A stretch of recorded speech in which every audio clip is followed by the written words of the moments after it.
like you don't believe in like scary stuff, just like ghosts. I believe in scary stuff. I don't believe in things ghosts that are totally and that. logical. Yeah, ghosts, Vampires. No, anything made up by man. Well, there was something in the paper the other day about a vampire. How they found one. They dug something up. It was in the paper. And, it's true then. It's definitely true. But we'll leave that. But we'll leave that because you're just going to do that, so it doesn't matter. No, come on. Go on, quickly. Tell us. No, it's just that they found a body in a coffin with a bit of wood through its heart and a knife in its mouth. But if you don't believe it, it was then a what's the vampire point? pirate. It was a vampire pirate. But that's definitely proof of a vampire then, and of course, and not some grotesque murder. Yeah. That's definitely proof of a vampire. If it wasn't made up. Hang on a minute. As far as I'm aware, when you put the thing through their heart, they just turn into dust. And also, all their victims get their own life back. Yeah, exactly. Yeah, that's right, the trick. and here was the second bit. Yeah. Somebody had dug it up, got the heart, blended it, burnt it, popped it in some water, drank it, and they're in prison now. Now, if it wasn't dodgy stuff, why are they in prison? Because they're mental, because they dug up a body, liquidised its heart, burnt it and drank it. That's why they're in prison. There's your answer. Right. But anyway, that isn't what I'm talking about, right? But I met Derek Akora the other week. Oh, yeah. Right. Now, who's he? Which one's he? He's is he a medium? He can contact the dead, is that right? He just chats to him and that, passes messages on. Nice of him. So I said, oh, tell us something a bit weird and that. So he said, what do you want to know? I said, just something weird. So he goes, alright then. He said, here's one for you, right? And he said, there's this pub out in the country. And he said, there's this mug. Do you know those old mugs that they have? Where they used to like leave their own cup knocking like about, a tankard. Oh, yeah. The tankard thing. Yeah. So there was one of them mugs in there, right? And everybody... Tankard, let's use tankard if we've established that's the tankard, word. Yeah. Because you're the only mug in this story. Right. You believe in it all. High five. Great. So this tankard's knocking about, right? And everyone who's running the pub keeps going, oh, I wish they'd stop leaving this tankard about, right? And they pick it up. It must be a pain. Having a tiny, small tankard in a pub. That must be a real grind. So every time they sort of picked it up and went, we'll have to wash that, and they popped it on a different sideboard. Next thing you know, that person who's touched it died, right? Sure. So they must have been getting through bar staff. So they kept getting new staff and that. And they were like, what's the connection here? Right? What's the connection here? Oh, God. So anyway, call Australia. We've run out. So they sort of someone notices and they go, it's a bit weird. It's that cup, right? So they get tankard. So it's that tankard and that. So they get a vicar in. Of course they do.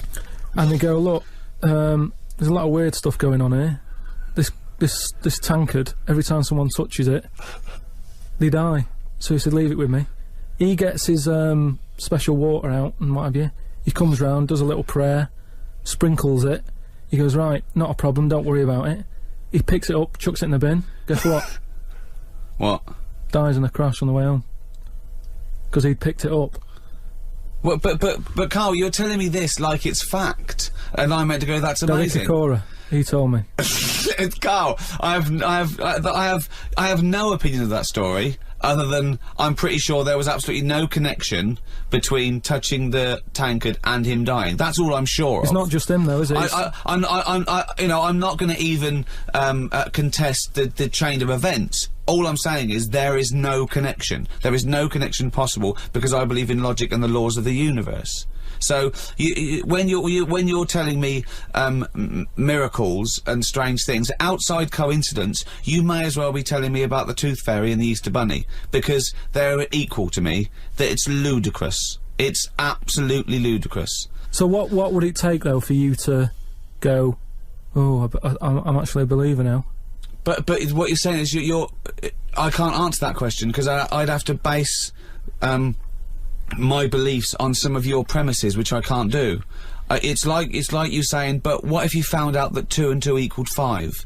I can't. It's a necessary truth that it doesn't. I'd have to go back and fundamentally disagree with what I think twoism is, two-ness and fiveness. And you've never been in a situation though where you've gone, this room feels a bit weird.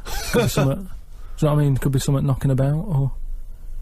But that's a different question. I could go into a really rough-looking pub and think, this isn't good, because it's based on induction then. Because I mean, like, you know, if you've been to Cornwall on holiday and stayed somewhere and you've gone, do you know what? I'm sure so much died in here. I'm sure so much died everywhere. Yeah, but what I mean, you never pick up a vibe of... Like, I've got a mate, right, who, is living in this big, stately home, right? And what it is... Why is he living there? He's paying £100 a month, right? And it's almost like he's being a security man. Oh, right. But he's not, he doesn't sit out the door with that on and everything. He just goes about his life, but he bases most of his work in this stately home. So what is it, like a housekeeper, like he's sort of house sitting? A little bit, yeah. I mean, it's massive. It's bigger than Buckingham Palace, this place, right? So what is it, a billionaire that's gone away or something? I think it's some sort of, I think he said something about a viscount or something, right? He said he owns this place. He's living in America. This place he owns, but it's falling to bits. Wow. And he's worried that people are going to go in there and squat and what have you. So he said to me, mate, you know, there was an advert in the paper, he doesn't know him, advert in the paper saying, do you want to live in a big house? 100 quid or whatever. And he went and had a look, right? And he's living in there now, he pays £100 a month. There's about 80 rooms. Gee. And it's this big stately house and what have you. And I went down there, he said, oh, come down and have a look, right? And from outside you go, oh, this is brilliant, it's like something out of, you know, like the Man of Born or something. You go, this is impressive. But then when you get in, it's like, it's a wreck. It's just falling apart because they can't afford... Well, it's just been left. No one's doing any vacuuming up or anything. There's like rat poison everywhere. Like windows are smashed, doors kicked in. That's a real shame. Why is it? Is it? I don't think he's doing his job, is he? Is it because it would cost like millions to do up or something? Well, apparently it'd be like I think they're going to have it done up, but it's going to cost like 80 million, right? So anyway, it's a big house. It's a big house.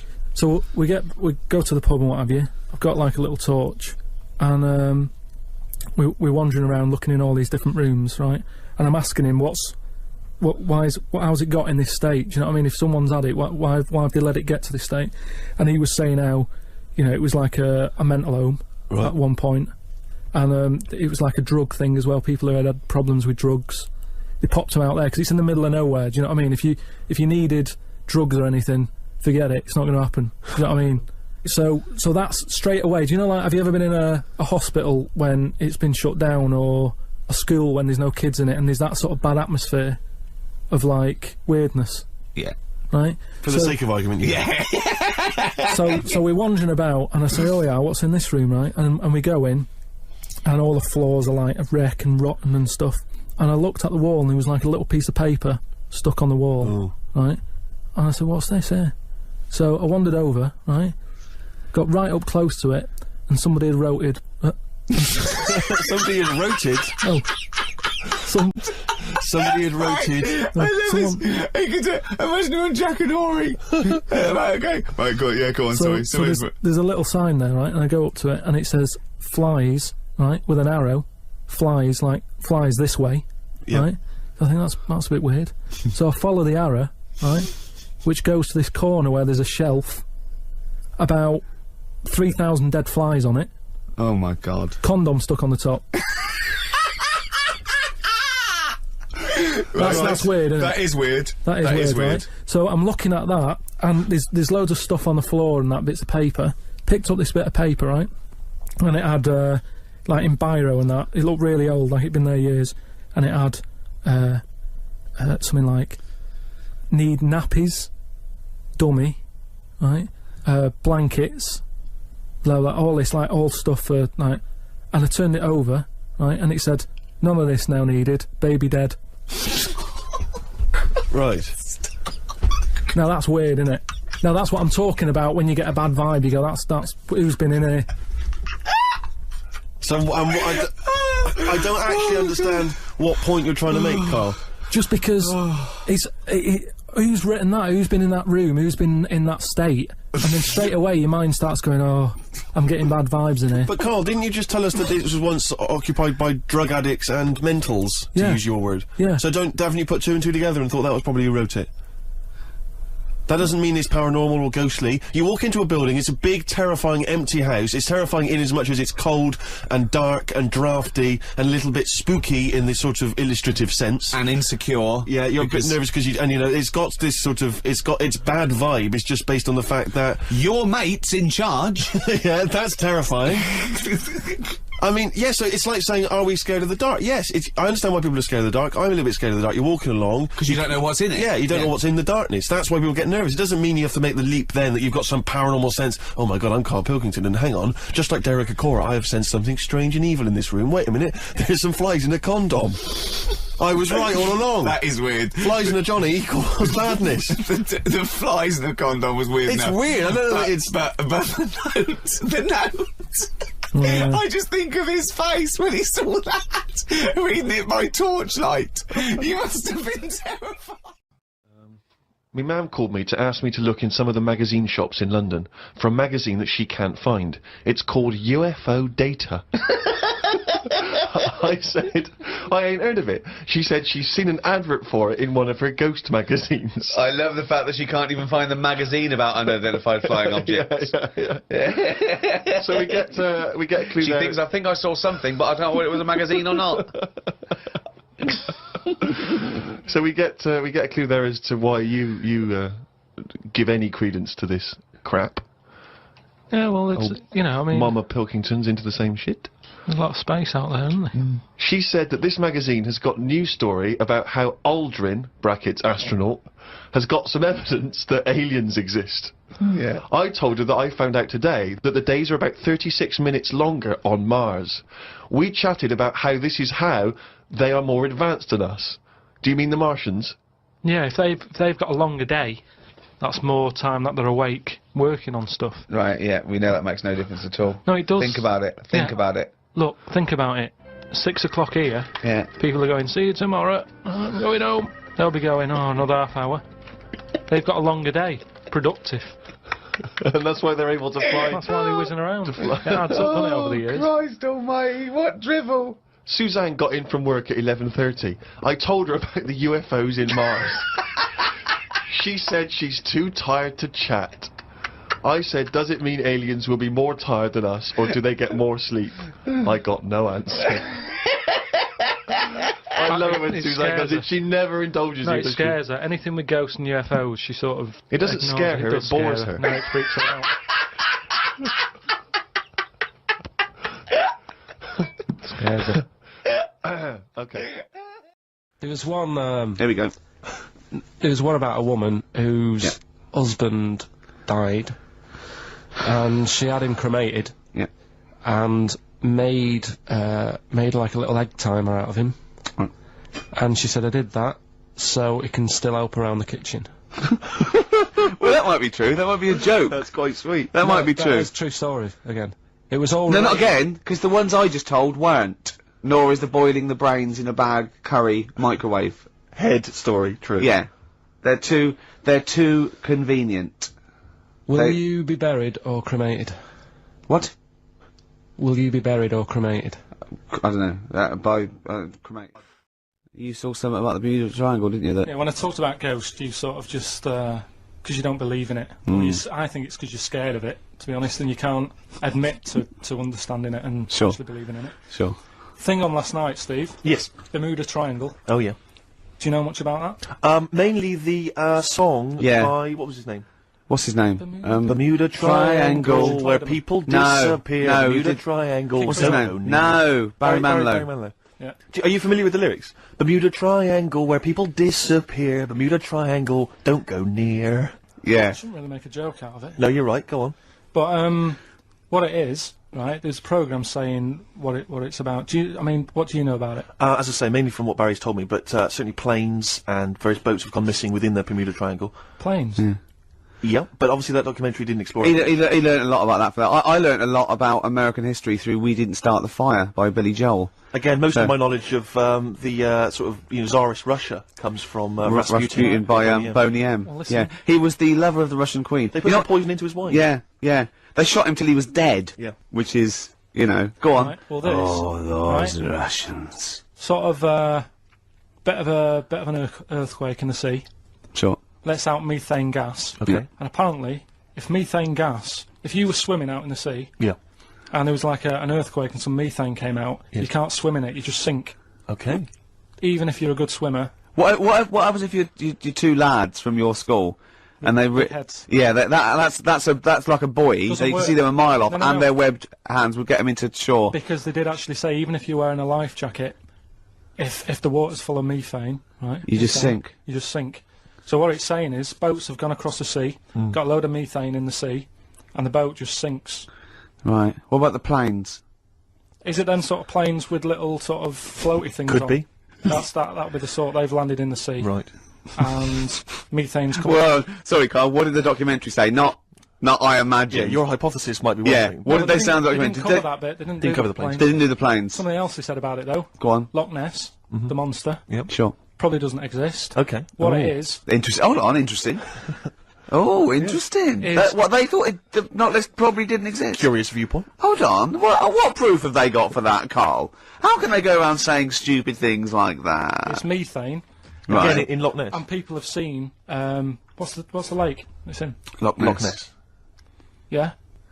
It being the Loch Ness monster. Yeah. Yeah. That's where it lives. That's how it finds its way home. That's certainly the You're clue. never gonna Yeah, If you get again, Carl, yeah, that's the clue. Yeah, if you go, and it's if it's out wandering, it goes, excuse me, would you know where I'm being the Loch Ness monster? Where would I be going? Oh, you'd be going to the Loch Ness if that's your home. It's away over there, you So big anyway, monster, you. So the bubbles from the Sure. methane bubble up out of the water. Yeah. People think, oh god, it's a monster's head. But it's not, it's just water sort of shooting up because of the bubbles. Well, that's two of the great mysteries of the universe solved by Carl P on a Saturday afternoon. That is fantastic. So that makes me think a lot of things. So you know, when mediums are sort of like going, "Oh, I've got something coming through." Do you think they are exhaling a lot of methane gas, and thus making them not think straight? Do you think everything's down to methane gas? Do you think that all the mysteries of the universe are down to methane gas, Carl? What did it say in the documentary you saw?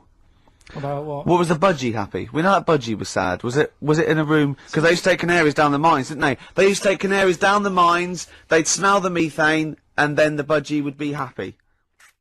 We'd like to try and educate Carl, Rick, as you know, as we have done since we've known him, really, and he doesn't really seem to absorb any information. No. And I was asked recently, when I was going back to Bristol, if I would come and talk to a classroom of school children. All right. You know, just talking about careers, and particularly my career. And I went down there. It was in Bristol. It was an inner city school, quite rough area. You're a son of Bristol. You're Exactly, they love me You're a down there. celebrated son of Bristol. You're a Golden Globe winning person who's returned to the homeland. It annoys me when I go down there that I'm not met as I get off the train like the Beatles used to be when they came back from America. By you a know? mayor and a brass band. Hordes of people, ticker tape. Forever this day will be called Steve Merchant Day. Exactly. It frustrates me that I just sneak back into town. There's no fanfare. Yeah. But basically, they asked me to come talk at this school, and I sort of batted them away and said I'm too busy. And so I foolishly left them the opportunity to ask me again, which they did, and I didn't have a decent excuse, so I went. And I was expecting to talk to maybe a room of sixth formers. They were 9. These kids, 9 and 10 years old. But I realised as I was walking into school, I was suddenly really nervous. I was more nervous than anything I've ever done. Because I realised that I've not spoken to a child like that since I was a child myself. I've never interacted with them. So I didn't know at what level I would be able to pitch this talk. You know, I didn't know what they understood, what ideas they understood. Obviously, in my mind, I was picturing Karl, and then I was ratcheting it up a few years, sort of IQ-wise. And I went in So there, what did you talk to them about? and I was supposed to talk about careers, and I realised very quickly that they didn't really understand conceptual Did they ideas. know you were? Not really. One or two of them vaguely knew. One of them went, "What's Rick Gervais like?" And I said, You got a deep voice. yeah. Actually, that was one of the teachers. And I'm supposed to be talking about careers, how to get into careers, and I start trying to explain the idea of being a writer, and I say that it's very important to be able to get inside other people's minds, you know, figure out how they think, and how, you know, and try to understand other people. But this, they didn't really seem to grasp. They started talking amongst each other. You know, they were just losing interest. I lost them straight away. I was devastated. Oh, no. So then, and this is the worst thing, right? I started lying to them. Because I realised that every time I told a slight lie, because I thought they'd be interested, they were. So I I carried know on lying. Justin Timberlake. You're not joking, right? They said, one of them said, "I understand you used to be a DJ," and I went, "Yeah, it's great being a DJ because you get to meet pop stars like Robbie Williams and Beyonce." Never met either of them. Never met them. And they went. One of the kids went, "What's Beyonce like?" And I went, jokingly, I went, "You wouldn't like her." And I said, I said, no, I'm joking. She's lovely, she's sweet, she's good as gold. I was making it up. But they were loving this, and the teacher was going, would you all like to meet Beyonce? And they were going, yeah, and I was thinking, God, well... I'll bring her down tomorrow. Well, exactly, but I don't know why I felt it was like I wanted to win the approval of these 9-year-olds. That's amazing! Because my own achievements, I realised, wouldn't mean anything to them. You know, I could talk about the people I have met, but they don't care if I've met Robert De Niro, but they're interested if I've met Girls Aloud. Or me and Girls Aloud, some of the times we've had together, it turns out. But, it is fascinating when you have to interact with people, with children like that, because I've got no concept of how to talk to children. To me, I can't grasp the difference really in conversation and chat between, say, a 7-year-old and a 13-year-old. I don't know at what point they learn stuff and pick stuff up. Do they understand? Do you know what I mean? I find it really hard. I remember once when I was about 9, the headmaster, W headmaster, used to do a little fable. I've talked about him in stand-up. He used to do a little fable. There's one I remember where he got a tube of toothpaste, and he got someone up. He said, "You, come out here. Squeeze this tube of toothpaste out on this board," and he squeezed it all out, right? And he squeezed it all out and emptied it. He went, "Now put it back in." And the kid tried to struggle, and he goes, "You can't do it." He said, "It's easier to do something than undo it." Okay, go back to class. Like people are going, "Oh, I get it. I know what he means." Yeah. They're just thinking, don't squeeze all the toothpaste out. Yeah. Just save some.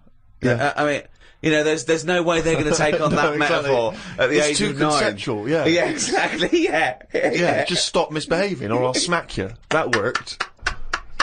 Karl, have you had to have any dealings with kids? How do you get on with kids? Do you relate to them? Or are they just as angry and perplexed by your views as we are? I mean, it's with everything, isn't it? Everyone's different and that. I can get on with some young kids alright, and some of them are, like, you know, a bit cocky and what have you.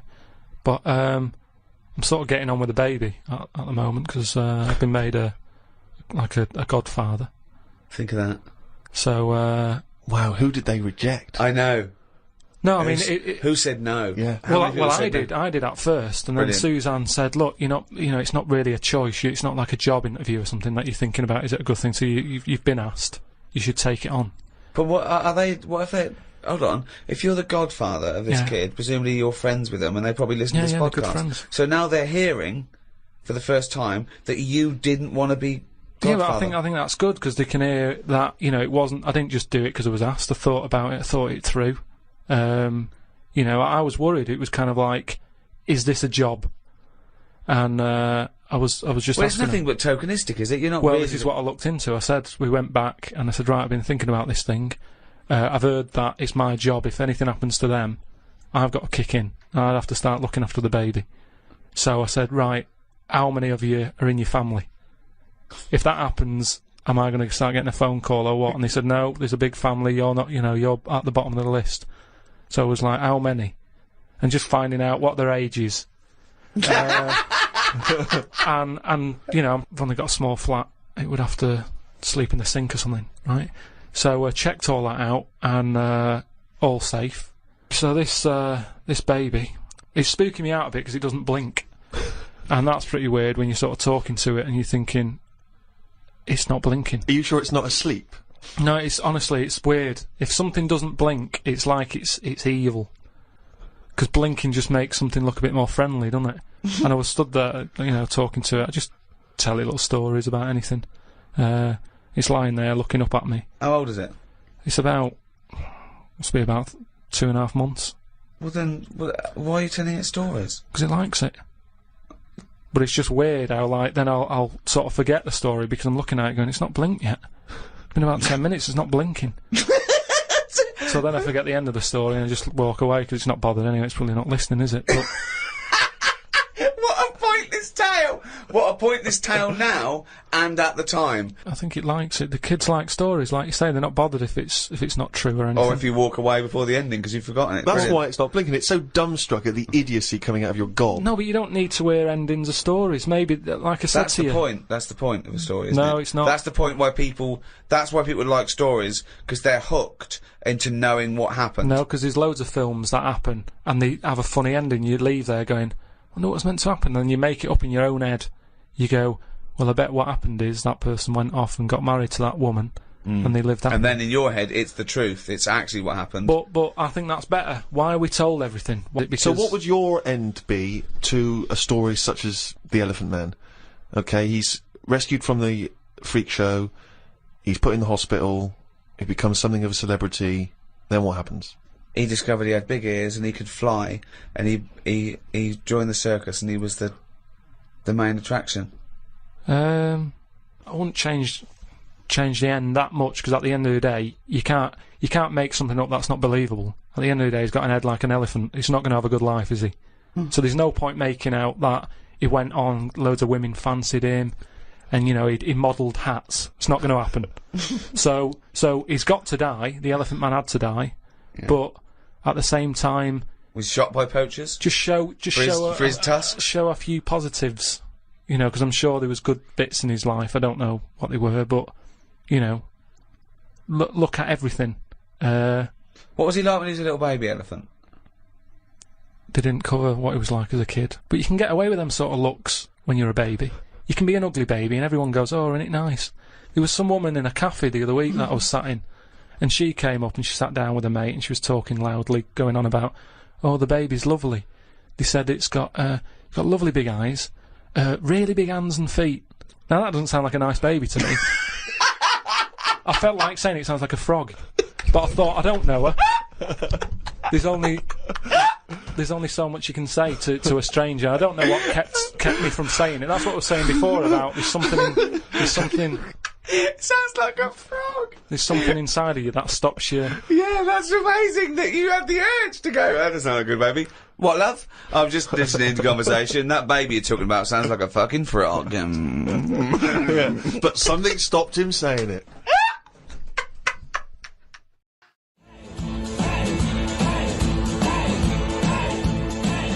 Dandy Warhols, get off. Getting a little bit blasé now.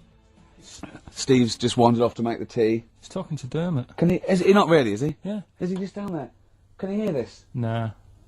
That is a bit shoddy, isn't it? Yeah, it's not. I'm going to see Pop Idol tonight. Oh, yeah? Yeah. Yeah. Who do you think will win? Will or Gareth? I don't care. Do you really? No, it was in. Was I boring you? Sorry. It was in Leicester Square, right? The little lad Yeah. in big coach with his head on the side. Yeah. I mean, how long's he been around? Was it an accident?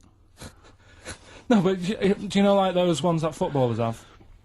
Big heads. No, they're really big coaches. I mean, he's only a small Big lad. coach. What, I like don't know why he needs a trainers? You mean? big coach. Look, if you're just going to be like that, I'm not telling you. Sorry, go on. Big coach Yeah. with his head on the side, and he Yeah. came in. And His he's picture. like, His picture Yeah, on the yeah, side. yeah. Yeah. right, and about 200 kids screaming and going mental for him. Really. I just don't think it's right. No, it's not. I mean, it's been around for, what, a couple of weeks. And the way everyone keeps going on about his stuttering... What, you think they should really concentrate on worshipping worthy sort of things like S Club 7 and A1 and... Look... Who have been around for a year? So you pick on me when Steve's not Well, it's around. only a joke, Steve, isn't it? Here he comes. Here he comes. He can't believe it. But it's just the way, like... They keep going on about the stuttering. Yeah. What's going on here? Well, you were late. What are we meant to do? Playing on a record. Oh, we can't possibly go on without Steve. Oh, we need Sting. What? Hey? See, that's the reason you should do it without me. That meant nothing. Might be a good reason not to let you have this cup of tea. But I will anyway. Thanks. Cheers. Thanks. Just saying that Karl thinks all this nonsense about Pop Idol is a little bit sort of shallow because they've not been around long enough to be worshipped by children. Just saying there when you were talking to Unlike Santa Claus, who's been around forever. Yes. He was in Leicester Square in a big coach of his own. Who was? Gareth. He's only a small lad. Yeah, biggest coach I've ever seen. A coach? Yeah. One of those like National Express coaches. He just probably come down from wherever it is he lives. No, with his head on the side. What? We went through this. His own coach, not like. You mean like a tourist tour one. bus? Yeah, but with his head on the side. With his face on so the it's side? his own coach. Was he driving it? Was he really nasty? Go, we can't have a toilet break yet. You had your chance. Yeah. Sit down. Wait till we get the services. I'm finishing this fag, and then we're moving on. And if you're not back from the toilets, I'm gone. Yeah, it's a lovely restaurant here. All right, Jeff. Well, you know the people. Yeah, well, not my brother-in-law or anything. It wouldn't have been quite as snappy as that if he'd been saying all that. No. Yeah, well, that's it. Everyone keeps talking about the stuttering, but they never go on about his asthma, and he's got really bad asthma. They don't. You're right. We should attack the asthma more as well. Do you think he's held that back for the final? Do you think he's bringing out the big guns for the final? Oh, and by the way, I've got. Did you? There's a bit Asthma. The way he does that. Well, he's trying to. That's not therapy. asthma, Carl. That's him trying to breathe in order to help him speak. That's a therapy. Have you guessed about the asthma? I thought you read this or something. What you thought his asthma was because he goes. That's him. He has to do that to get over the. That's a therapist. I haven't got bad asthma then. What if you ever have kids? Maybe he hasn't got asthma. When you yet. cross a road, don't bother looking both ways. Yeah. Just walk straight across. I love that. Imagine a doctor saying that. Oh, not asthma. No, he does that. Has he? No, it's not asthma then. Okay, well, I'm stuck. We better then. operate. Yeah, well, don't operate. He's just he just fell over. No, Yeah. I heard him breathing heavily. He's Yeah. probably got something lodged. I've got a story about breathing heavily after this next record. Really good.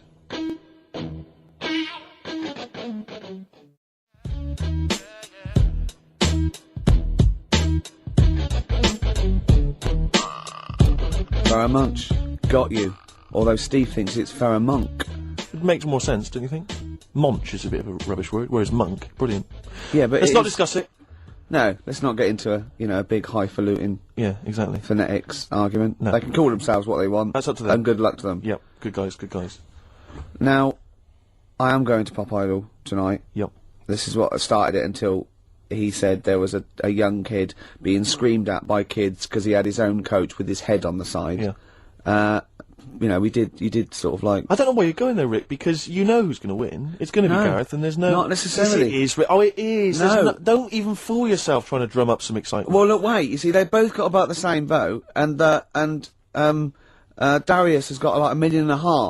Now, I don't think the Darius vote was sort of like the Gareth sort of floating voters, because he's a cute kid and everything, and he sort of like looks like a pop idol, and but he's not as good a musician. And I think maybe when people went for Darius, they were a bit kitsch, but I think they might. Do you want to make a wager? Oh, I bet Gareth will win. Exactly. You see? You may as well stay home, Rick. You just want to go to meet PJ and Duncan.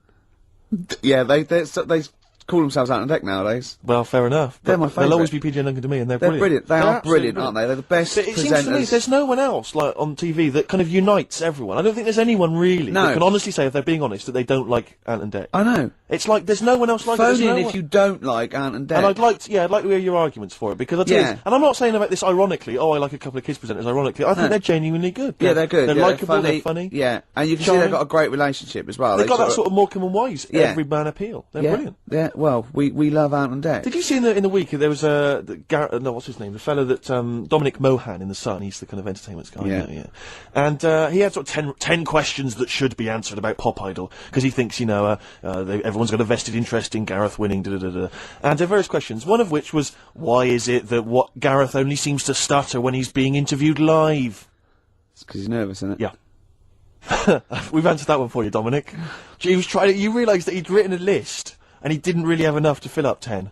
Although you were nasty about his stutter. You said it annoys you. No, I'm not arguing that the stutter annoys me. His query was he thought that he was affecting the stutter How in order can to you win be in the annoyed sympathy at someone stuttering, though? really annoys me, because it's just embarrassing. It's cringeworthy. See, the thing is this, I know people say, it shouldn't be an issue, right? We're talking about a pop idol. Now, everyone accepts the fact that he's got to be a good-looking guy to be a pop idol. We all accept that. And I'm saying I also want him to be able to speak properly to be my pop idol. I'm not saying that there's anything wrong with having a stutter. But that's I'm not true. saying there's anything wrong with being that ugly. is true. But There this is true the that criteria. if there's a body fascism. Yeah, there should also be a vocal fascism. Yeah, but there's not a trauma if you don't look like a pop star. There is a trauma in society if you can't speak normally. So it's What a do you mean much a trauma? bigger issue. His trauma? Well, yeah, of course it is. But, It's not- but it's not. I'm not arguing about what we think, because a lot of people think that a lot of people get abuse if they're ugly. I mean, I'm guessing. I'm assuming that's the case. I can't speak very well. No, I don't know if that's the case. But We'd make one great pop star between Well, I us. do think so. My looks and your talkie. Although you sound like some sort of weird Wurzel. I'm not trying to be a pop idol. right. People can idolise me in their own small way as a great radio presenter. Oh, God. Look at us three. Imagine if we tried to be like, BB Mac, or Light Funky Ones. I'm just thinking of, like, three good-looking guys. Genesis. Did I mention about when we were in America? Did I mention that last week? The Police, no? Did I mention this to you, Carl? Oh, Sure, I mentioned it last week. Yeah. When I was in America at a wedding, went to a wedding with some friends. We were walking through America, there was 5 of us walking down the street in New York, and a car pulls up, and some Chinese tourists lean out, and they went to us, "Excuse me, are you NSYNC?" And we said, "Yes, we are." And they were taking our photo and stuff. Just think of Steve at the back, sort of like 2 foot taller than Which the others. member of NSYNC is 2 foot taller than all the rest? Don't Chinese people like tall people or something? Right, play record. No, seriously. No, because it's... I don't think you know what you're talking about, Yeah. Carl. We're likely to get in dangerous territory. Yeah. Don't Chinese people like tall people? There's something... I'm sure. Do you know, like I was... Phone in if you're Chinese and you like Carl, tall people. what worries me is that when they did Chinese lessons, you were down the beach in Wales. In Ruth Maddock. Paul Maddock. Paul Maddock. Do you want to play Lou Reed? Oh, this is Song for the Lovers. It's a beautiful track. It's Satellite Love. It's classic. It's gorgeous. It's Lou Reed. Rick, can I dedicate this to someone? Go on then. Carl, you shouldn't have pressed the button. Well, he's doing his job. You No. shouldn't have said, "Can I dedicate this to We've someone?" had a letter. Yeah. Sophie wants to dedicate a song to her boyfriend Peter. They're firm fans of the show. Let's right. play Satellite of Love for them by Yeah, Lou Reed. beautiful. Song. Song for the Lovers. Don't ruin it this time, Carl. Satellite's gone. Up to the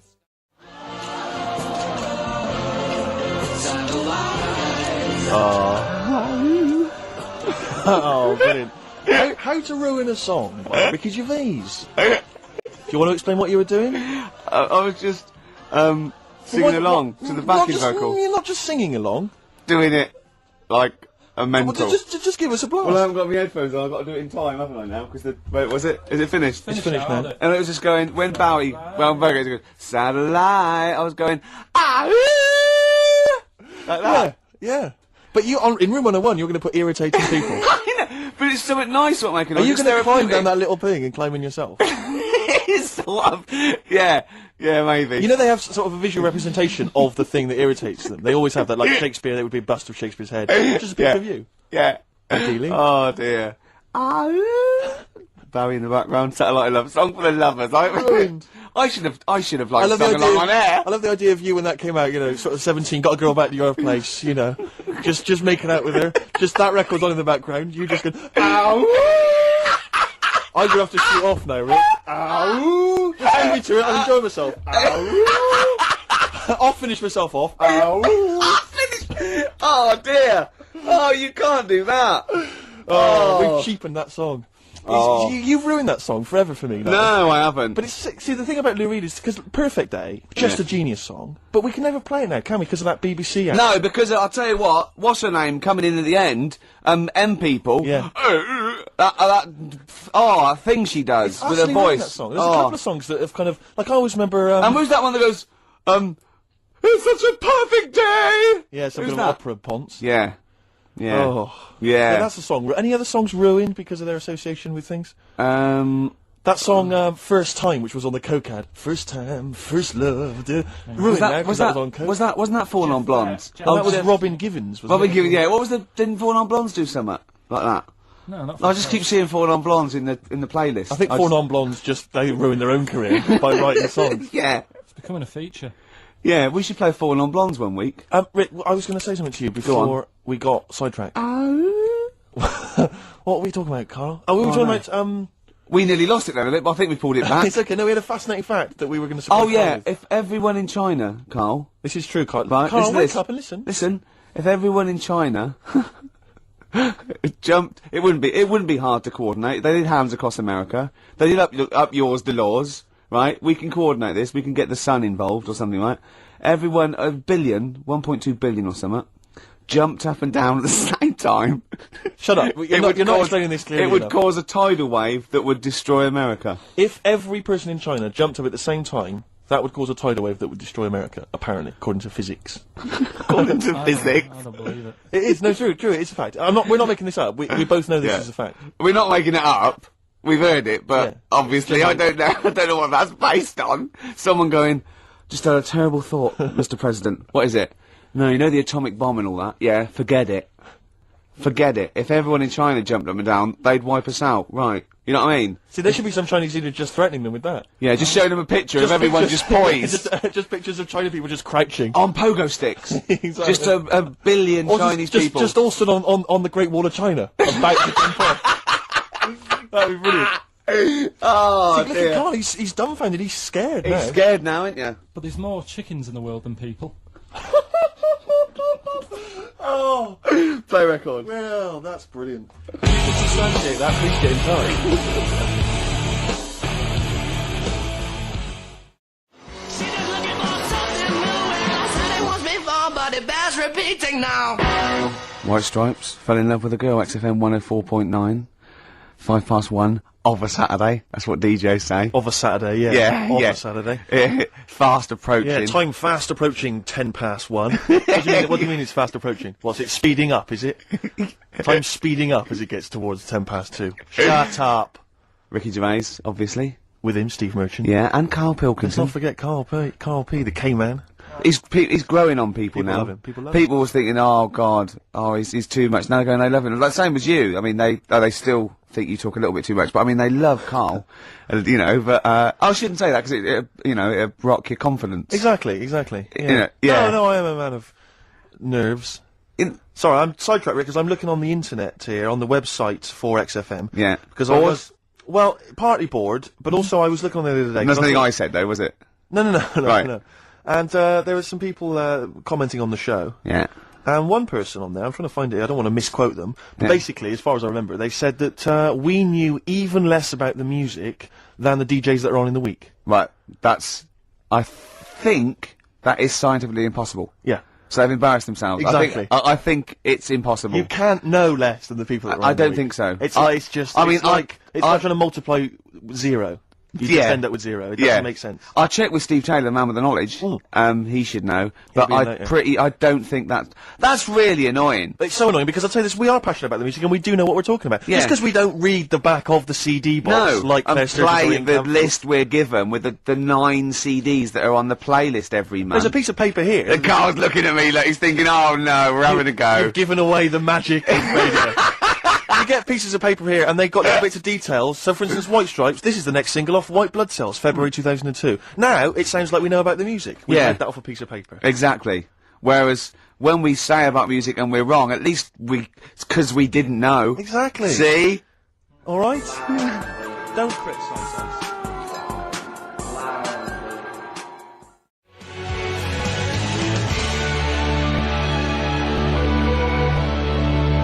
Ash, there's a star. One of my bands of 2001, Ash. Was it? Yeah, they've come through. I didn't like them at first. Thought, a bit too lo-fi. But I think are good, they've worked at it. They do good songs. They're good performers, and I think they're probably thoroughly nice chaps. Sure. All right. We didn't say hello because we were away for a couple of weeks. We didn't come back and go, oh, we're back, did we? It's like nothing ever happened. Exactly. Do you know what I mean? Did you have a good Christmas? Yeah, you. Yep. Carl? Yeah, it's alright. Lovely. Okay, let's crack on. Good. I went on holiday after Christmas, yeah. And so did our mutual friend, Phil Belker. Yeah, good man. He was in Lanzarote and he told me one of the funny. I don't know if I can tell this on the radio.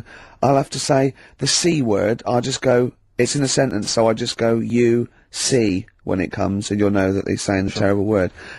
Just didn't want to ruin the anecdote. Anyway, they're walking along one evening in Lanzarote, and there's lots of Brits there apparently, and Phil overhears a sort of married couple arguing. They're having to go home a bit early, and she's saying to him, she went, for Christ's sake, every time we come out drinking, you always shit yourself. Right? Wow. Always, not once. So he's going, I've told you, he said, it's not the drink, it's the weather. She went, the weather. You'll be blaming the food next, you see. I don't think they should have got married. Wow. Or when did you think the shitting themselves started? Must have been after the marriage, because if you're courting, and you go, went out with that, Derek again, did you last night? Yeah, how was it? The evening was lovely, the meal was nice, but he shut himself. Again. That's 5 dates, 5 different heaps of shit. But I think I can change him. I think I changed him, yeah. It must have happened after the marrying. Oh, he just might have think, oh God, or he's got to that age where I think, look, I'll just empty it when I get home. Yeah. I'm not going to keep going up and going to the toilet, you know. It's the ice that does it. Karl is right, I think. It is the ice. What do you mean? People forget, you know, they say, oh, don't drink the water when you're on holiday, and they don't. They drink, you know, they buy Evian and stuff. Oh, I They see. forget about the ice. The ice cubes, you're right, in a bar. Made from tap water. And that can do it, can it? Yeah. But what she said every time you're drinking, didn't she? I assume that she wasn't drinking ice then. Yeah. What, I mean, why is it just happened to Well, let's him? be honest, everyone that goes on holiday doesn't end up crapping themselves. Yeah, they usually make it He to a does toilet. He does it every time he drinks, doesn't he? Yeah, well, apparently. Just don't let him carry the baguettes. Ah, he's good, isn't he? Oh, Karl comes out with He something. does Hey, now man. and again, High doesn't five, he? Karl. That was sweet, man. That Yeah, was sweet. nice one. Yeah, respect you. Right, we've got another feature now. Yes, this is a feature which we introduced before Christmas, and it was so popular, we brought it into 2002 as well. And it's We've called- carried it over with us. It's an interesting thing, and I don't think we'll ever run out of features for I it. don't think so. Go on, then. What's the feature called, Steve? It's rather brilliantly called A Song That I Like. Yeah. And in it, let me explain. 'cause Go it's on, quite complicated. go on. What I do is, in it, I play a song. What, that you like, or that I like. Oh, right. Yeah. So you just pick a few. Oh, well, let me go. I'm going to explain this. All the songs, right? There are, Karl. Steve likes some of them. He doesn't like others. Exactly. But for this particular feature, the only songs that'll be in this section will be the ones that he likes. If you think you're going to hear songs that I don't like, you're wrong. Let me clear that up straight away. Yeah. Songs that I like. What song have you chosen to play? Thank you very much for asking. I have chosen, and it's something I've only been introduced to recently, but I did enjoy it, and it seemed, just felt contemporary. It's Patti Smith and the classic. Oh, fantastic. Play it, Karl. Right, no, I'm going to interview Steve. You know, because I used to be a chat show host. Well, I am a chat show host. Well, Well, did you see me at Ricky Gervais? no. I worked on it and I didn't watch it. No one watched True, it. that's terrible. No one watched What it. do you think, Carl? I loved it. See? Are you thinking of Parkinson? And I didn't know Ricky then, so I'm being fair. Yeah. Yeah. Well, I'm going to interview Steve Merchant now. Okay. Live on air, XFM 104.9. We should say that more often. Yes. 'Cause Ricky people- Gervais. Because they might tune, I think they've got a hospital radio by mistake. Yeah, Ricky Gervais. Yeah. Okay, Steve Merchant. Great to be here. Thank you Hi. very much.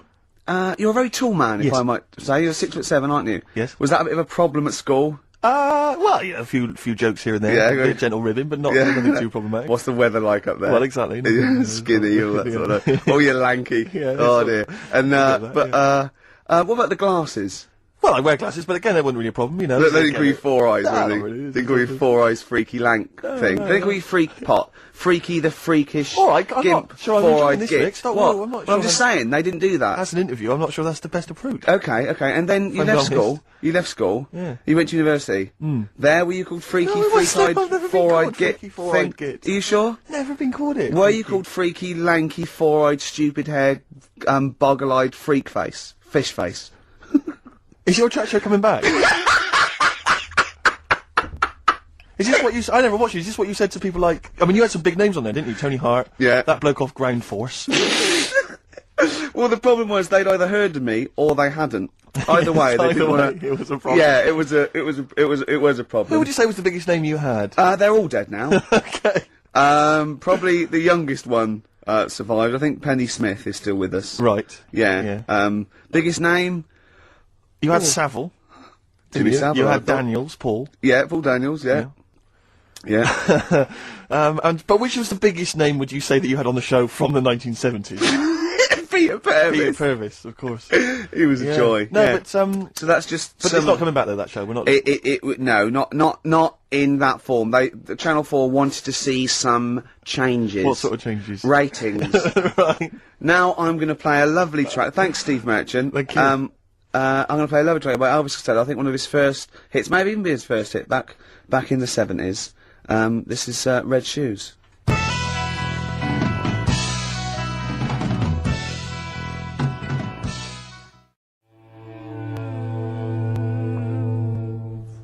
Gloria by Patti Smith. Did you enjoy that? Yeah, I love it. It's lovely to hear that again. I've always been one of my favourite tracks. And as Karl pointed out, sounds remarkably like, who did you mention? PJ Harvey. Oh yeah, well, yeah, everyone knew that. She was obviously very influenced by her. That's fine, that's fine. That's alright, that's allowed. That's cool. I like PJ Harvey too. Exactly. There's enough room for two. You're absolutely right.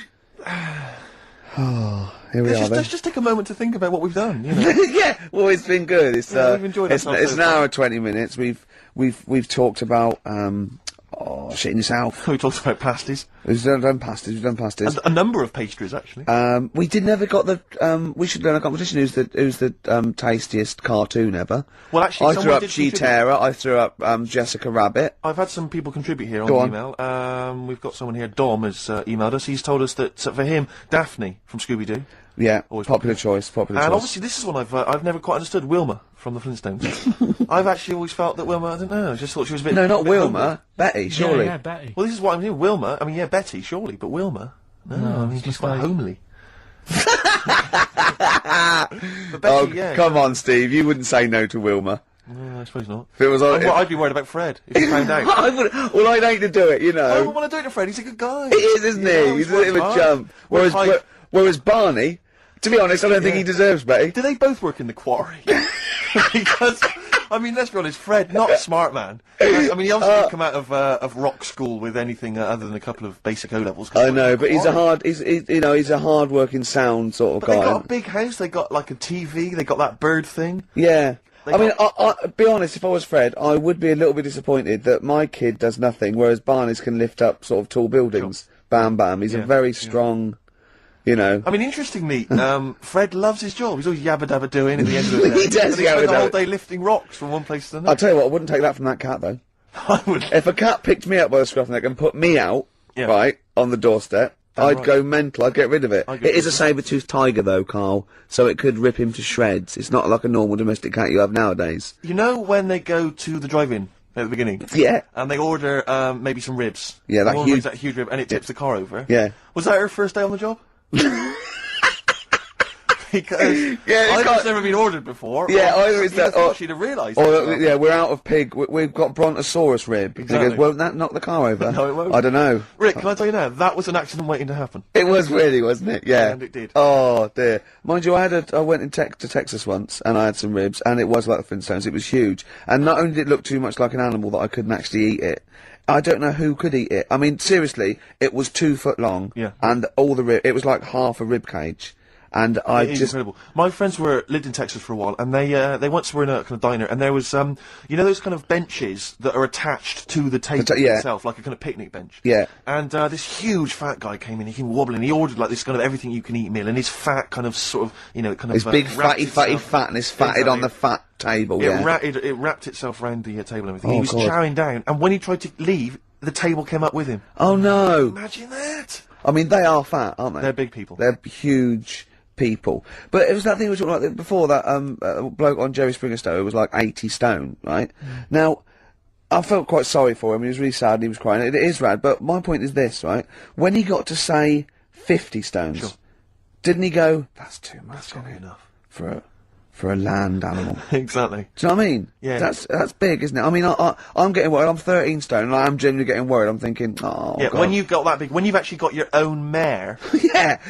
When you Yeah, have it's time. when you have to get in helpers to look what the scale says. Yeah. Like 4 or 5 people lift up your belly and go, it's 52 stone. You go, that's too much. Exactly. That's too. I'm going to only have 9 breakfasts When you actually, today. when you begin to appear on the Ordnance Survey map, yeah, exactly. Yeah. When You've you got can your see- own symbol. It's like we can see 2 things from space now: Fatty and Steve Merchant. We'll be landing All right, at about. calm down. Well, no, I'm just Have saying a at go, all. You're mate. not fat, aren't you? You're freakish and big. just another Go quick on. thought. Someone's mentioned Daphne from Scooby-Doo, and Yeah. but I've always had a soft spot for Velma.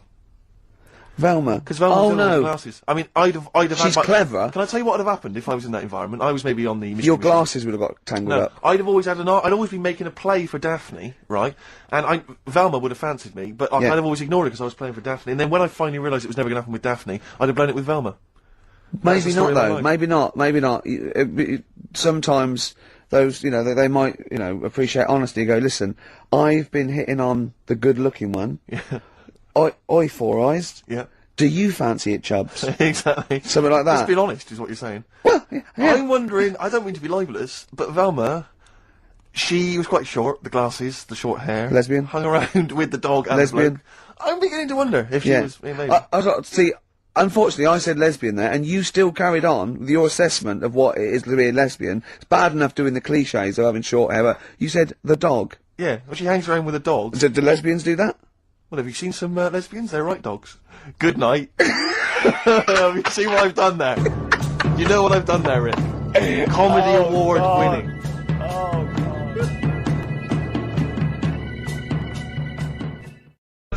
I think it can all go wrong. Do you know what I mean? Of course it can.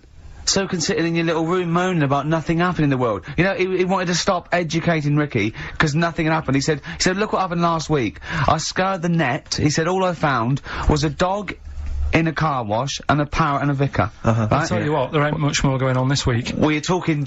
Listen, me and Steve yesterday we took a day off to prove you wrong, and we've come up with two of the most incredible things I told you about, and they're amazing. So there are things out there. Or is it but just go for truth. Go for truth and science and that's what I do, discovery. that's what I do. The fact is stranger than fiction. You don't have to revert to sort of like God and ghosts. I know, yeah. Do you know what I mean? But the funny thing is, you know, like, the last couple of weeks I've been saying there's not much going on. Yeah. I found out when I was looking that there was a day in 1930, right? It was a Good Friday, there was no news, there was nothing going on, they had to put a music video on or something, on the telly, because there was nothing going on.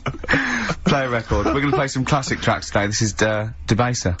I know what you're getting at, with the educating Ricky, but, you know. Let's see. You've got, 3 titles. Yeah. That I tease you with, different stories, you take your pick and I teach you something, that did happen.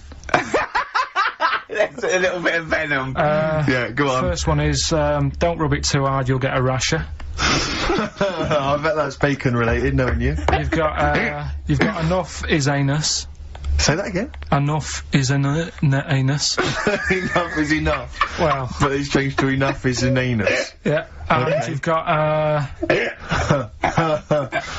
Yeah. you've also got, will it be a bloke? Oh no. Will it like a bloke or a woman? What? Will it like a bloke or a woman? Will it? Yeah. Will it like a bloke or a woman? Wow. Yeah, so they're your 3 stories today. Sounds exciting. Okay, well I'll have will it Well, we're like... going to play a record now, Rick, surely. Yeah, And, okay. and come back with... Sorry about the crabs and the big educated Ricky. baby. Alright. It's a valuable lesson learned. I'll think of a title for him. Right. So, 3 stories. Don't rub it too hard, you'll get a rasher. Enough is anus. And we'll have that one then. that one. Yeah. Right, well,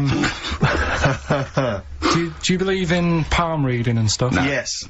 Sorry, yes. Yep. Yeah, of Yeah. course. Sorry, I forgot. Yes, of course we do. Right, well, there's a fella who, he used to do palm reading. Oh, yeah.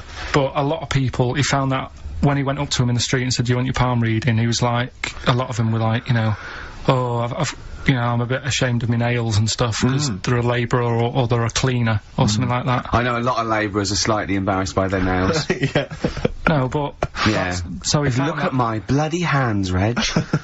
well, That's that hod carrying. did I ever tell you that? Did I ever tell you that I got picked at school to make tea and serve biscuits to old people because I've got good nails?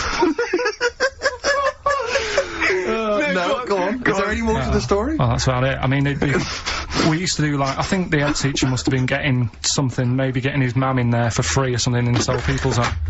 So, he offered the kids of the school, he said, right, all sit at your desk and put your hands on the table. And everyone did. And he walked past mine and he said, not bad, not bad. Yeah. And he said, you've got the afternoon off, you can go and serve biscuits and tea to the old people. What did you say? I said, alright then. Was good. that? Yeah. Good afternoon. But anyway, so these... Yeah, these- what did you do? He just sort of walked around and went, you alright, do you want bourbons or digest? I bet you get on with old people, wouldn't you? I'd love to see maybe Especially the senile ones. Yeah, no, but I'd love to see you on VH1, just in a link. They just go, you know, they've just played, Robert Palmer, right? And it comes to you in a little park, and you just sit next to an old lady and go, alright? And you go, yeah, not too bad. You go, what do you think of London? Crap, innit? And she goes, yeah, it's awful, innit? And you just have a talk, and you go, alright, well, she doesn't like it. In excess. That's what I'd like to see. I still think my idea is better, but... So what are you going for then? Oh, you've picked one, haven't you? Yeah, so this fella... So there's palmists going around the streets. Yeah, he's going round and there's a lot randomly trying to give palm losing, readings. they're losing money, hand over fist. Yeah. Right. So they said he's what he's done. He's reading people's bottoms now. Sorry, whoa. You just, I didn't quite follow that. He was a palm reader. That wasn't making money. So now he's going up to people in the street and saying, "Can I see your arse?" Basically, yeah. So from being a palmist to an arsonist. Well, they just. That's what he does. He said these same sort of lines and that you get on your hand, you get them on your bottom, and he can read them. Right. Yeah, he's not a pervert or anything, or making up as he goes along. No, that's it. That was that. So, sorry, if a man came up to you in the street and said, "Can I have a look at your arse?" Can I read your arse? You'd drop your trousers, would you? No. If he went up to him and they said, "Oh, I'd rather you didn't, because I'm a labourer. I've got bad fingernails." No, that's why I've seen. That's what a lot of labourers, they're showing their cleavage. You think, but actually they're having their arse read. Absolutely. That's that's what it is. And then So is that the end of the story? Yeah. But then because... That's it. Educating Ricky is there's a bloke who reads arses. No, but you're then, a mentalist. But no, but what are you talking about? But then, do you know, like, now and again I come up with a little jokey line. Thought I'd make an effort today for VH1 or MTV. Yeah. Little line there. Don't worry, it won't last. It might just be a splash in the pan. Okay. Phil Collins next. Yes, let's play some Phil. Let's play some Phil. Right, so, you better get that out of you. Karl Zane Pilkington. Educating Ricky, will we carry on? Yeah. Right, you've got left. Don't rub it too hard, you'll get a rasher. And, will it like fellas or will it like women? Well, you said wool before. Yeah, will it. Go on then, I've wool it. Right, now this is similar to the one you were talking about before, right?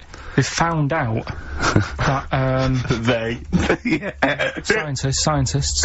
Oh, yeah. I've found out 17th century? that, like now, 1 in 10 rams are gay. 1 in 10 rams are gay. Yeah. Yeah. So that was like, wool it. That's how I could get that in. They got a load of gay and straight rams. Right. They worked out which were which first. They said, right, that bunch there is a gay bunch. They looked better, they just had more pride in their appearance. And the other ones, you know, the straight ones. And then they gave them to this scientist and said, right, go on, do what you've got to do. And they took the brains out of all of them. Just to check. And they did tests on the brain, and it worked out that they've got something smaller in the brain. The gay ones have got something in the brain that makes it smaller. And they said, right, well, that's probably how it's going to work on males. On like males and females and like humans. So you took from this that gays have smaller brains than straight people? No, there's something in the brain. Right, So if someone's saying, you know, oh, I'm a gay, or they're not sure or whatever, they will now be able to find out. So you can go to the doctor and to find out if you're straight or gay. Is there any gay in my brain? Let's have a look. Do. You've got a little bit of a gay in you, yes. A little bit of gay in there. Yes, you've got the, you've got a little bent cell there. Well, that's why they did it, anyway. I don't understand how they could differentiate which were straight and which were gay to begin with, before they then gave it to the scientist. Wasn't that what the scientists figured out? How could they tell? There's one theory that it's genetically determined. There is one. there is a theory that's genetically determined, but I don't think it's as easy as pulling a sheep's brain apart and finding a little pink sort of like blob in there, and going, right, we've taken the gay out, now he's going to go and shag some ewes.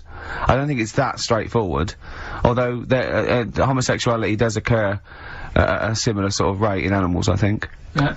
Yeah. So you knew that, didn't you? So that's that one. I mean, I just like the idea of a farmer figuring out which is straight and gay. Well, that one's wearing quite a camp-looking neckerchief.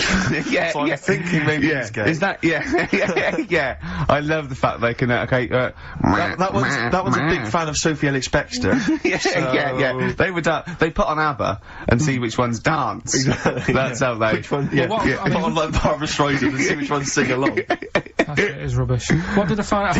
Did you just say that is rubbish? No, I found out other stuff in the week that didn't make the top 3. Wow. Wow. We haven't even had the... This must be mediocre stuff. This must be really bad. yeah, or it might be dubious. Go on. There's a woman in Ireland who has been with a fella for 11 years. Yeah.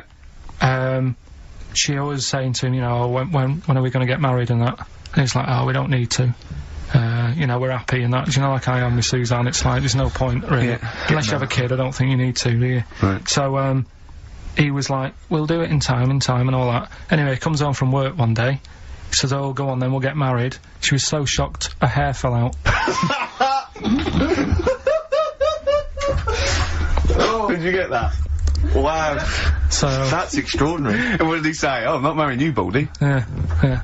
Well... She was so shocked her hair fell out. Yeah. I love the idea of it just going to the ground. Fell out, yeah. Yeah, what else? Right, that's rubbish. That's rubbish. That's rubbish. That's rubbish. Next. You've also got, It's weird, isn't it, Rick, that the stories that we made up are more plausible than the facts he's actually giving I think we us. tried too hard. I think we tried too That's what he's willing to believe. He's willing to believe that a woman's hair fell out when her husband came out saying, let's get married then. Oh, you old romantic. well, yeah, then, here's a good one. Go on then. Right, in Dubai, this woman went to Dubai for a holiday. And, she was over there, and apparently in the markets... Bit by spider? They sell lizards. Oh, go on. Right, just like for people to buy. So she buys one, not knowing that you're not really meant to take him out of the country. Sure. Puts it in a bag. Yeah. As you do. What have you? And then she gets to the airport when she's going home. She's thinking, I can't really leave it in my bag. So she puts it on her head. On her head? Wears it as a hat. She wore the lizard as a hat? Yeah.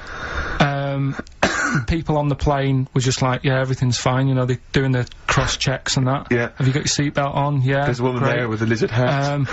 Everything's going well. She gets off the plane at Manchester Airport. Lizard sticks its tongue out. Yeah. The air hostess says, what are you doing with that? She goes, I've had it. Lizard said, I just found her in Dubai. They said, I've had this with me all journey. And they said, well, you shouldn't have done. And they took it off her. Yeah, I think that is true, actually. Yeah. Yeah. So what about that? Yeah, good, yeah. Yeah. That educated me. Right, what, any more? Well, what's that taught you? That's taught you, you know, be careful when smuggling lizards back as some kind of hat. Yeah, just say, lizard, keep your tongue in, you twat. Not at the customs officer! Yeah. And, what else have we got? Anyone didn't quite make it? Anything to declare? I've got a lizard on my head. We've got an old saying one if you want that. Go on then. Are these ones, sorry, are these ones that didn't make the list? These are ones that didn't make it. Oh, right, okay. Because I always get more in than I need to, just in case. Just think if someone's just tuned in now. Is Anders listening? Is, well, I'll tell you, Dickie Anderson? I've got an email from Richard Anderson, Dickie Anderson. Go on. The Dick Machine, which... the big dick, which... now this is interesting. I mean, I think we're wearing him down. Ricky, I think your show might be improving. Go on. That sense of despair and loneliness I normally feel when listening to your show doesn't seem so bad today. He's desensitised to it. Yeah, exactly. Or he's given up. Him down. Or he's just given up. Yeah. I mean, you listen to this long enough and your standards will drop. Let's play a tune. Let's come back with some more Karl's, I don't want to use the word facts. No, it's inappropriate. He's got more screen testing now. The camera's ready for you. Yeah. Right, so let's get out of this house. We've got one more. Go on. Educating Ricky to go on and quick then. I need educating. Right. Don't rub it too hard, you'll get a rasher. How was he going to outwit Darren Brown? You said something in the break. Oh, I have to say, yeah, Darren Brown, who, we bumped into as well, and he did this incredible trick where he puts £40 down on the table. He says, I can tell you which hand you've got a £1 coin in, let's say 5 times out of 5, you know, so I have a £1 coin in one hand, I put it behind my back, I bring my hands out, and he can tell me every single time which hand it's in by asking questions, by doing various Well, he doesn't ask, but he just goes, no, you might have it in that one, you might do the same again, but then you're an intelligent person, you're praying up with it, he goes, so it's in that one, and he does it every time, it's incredible. It's absolutely majestic. And I mentioned this to Karl. Yeah. And, well, Karl, you tell me how you think you could outwit Darren Brown. Because your dad used to do this trick, you told me. My dad used to play this. Yeah. How old were you? Dunno, probably about 10. So you probably weren't as sharp as you were now, then? So he used to play it, and the way of telling what hand he's got it in, his hand looks bigger. So that's all you've got to do. That's how he did it then! Yeah. So to catch Darren out, to catch Darren out... It was a bit different, because he did it with golf balls, but... to catch Darren out, Karl told me, Rick... He did it with a spud! To catch Darren out, the hand which hasn't got the coin in, just make it slightly bigger. just like extend it slightly so it's slightly larger, and that'll catch Darren out. He'll never be able to stop That's that. how he did it. Or just put a pound in each hand. Okay. And wind him up. Just go, no, you're wrong. You are brilliant, Carl. Yeah. Do this one. Did your dad used to do the one where he takes your nose off of your face and puts it between his fingers? Did you keep going to the doctors? Yeah. Yeah, go on. Right. You know how that's done? You know he's not actually taking your nose It's his off. thumb. Go It on. is his thumb. Last one. Yeah. Don't rub it too hard, you'll get a rasher. It's been a mess today, hasn't it? What do you mean it's been a mess? It's been a mess. What has? This. What? The show? Yeah. How has it been any worse? It's just all over the place. There's no sort of, it's not tight like it normally is.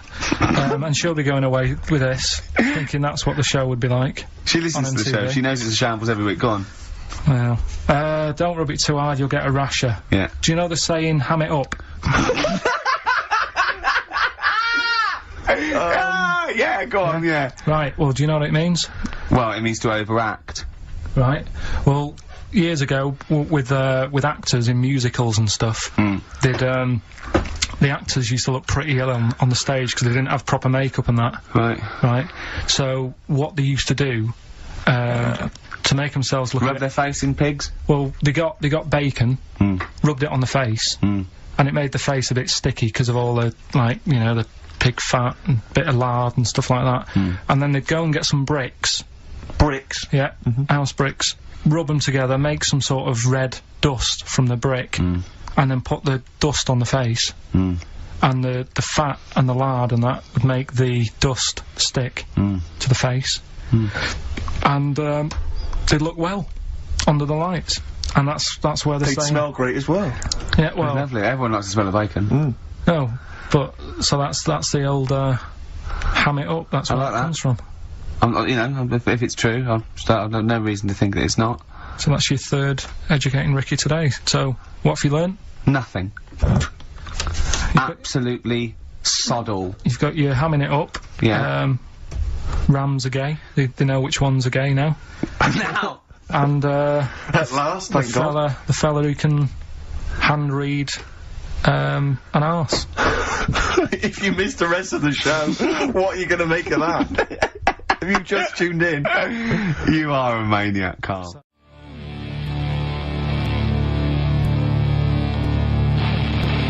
Professional. I was having a cup of tea. 100 Reasons here on XFM 104.9, just gone half 2. Ricky Gervais. Yeah, with Steve Merchant. Hi. Alright? Rick, we've got a couple of emails in here, and they're saying they enjoyed your performance over the Christmas period on a programme called 100 Greatest TV Moments. Yeah. Did you do an interview or something? What was the deal? I didn't see this. Yeah, the Office was in there, wasn't it? And I was interviewed for it. But what are they talking about with they enjoyed your performance? Come on, tell me what do you? No, I don't. It's the thing that I did on Razzmatazz. Oh, is this where they found a clip or something? Yeah. No, alright, I was in a band, and we had one single out or something, and I did one TV appearance when I was about, oh god, and they showed a bit of it, about 7 seconds, me on Razzmatazz. Oh god. Razzmatazz, for those that don't remember, was like a kind of, I suppose, what was it, like a kind Kids. of CD UK of its time? Yeah, exactly, yeah. And, oh god. And it was of the time, sort of new romantic, And they showed a clip of this? I looked about 10 and about 5 stone with hair and makeup and girly clothes. My sister actually said I looked like Posh Spice.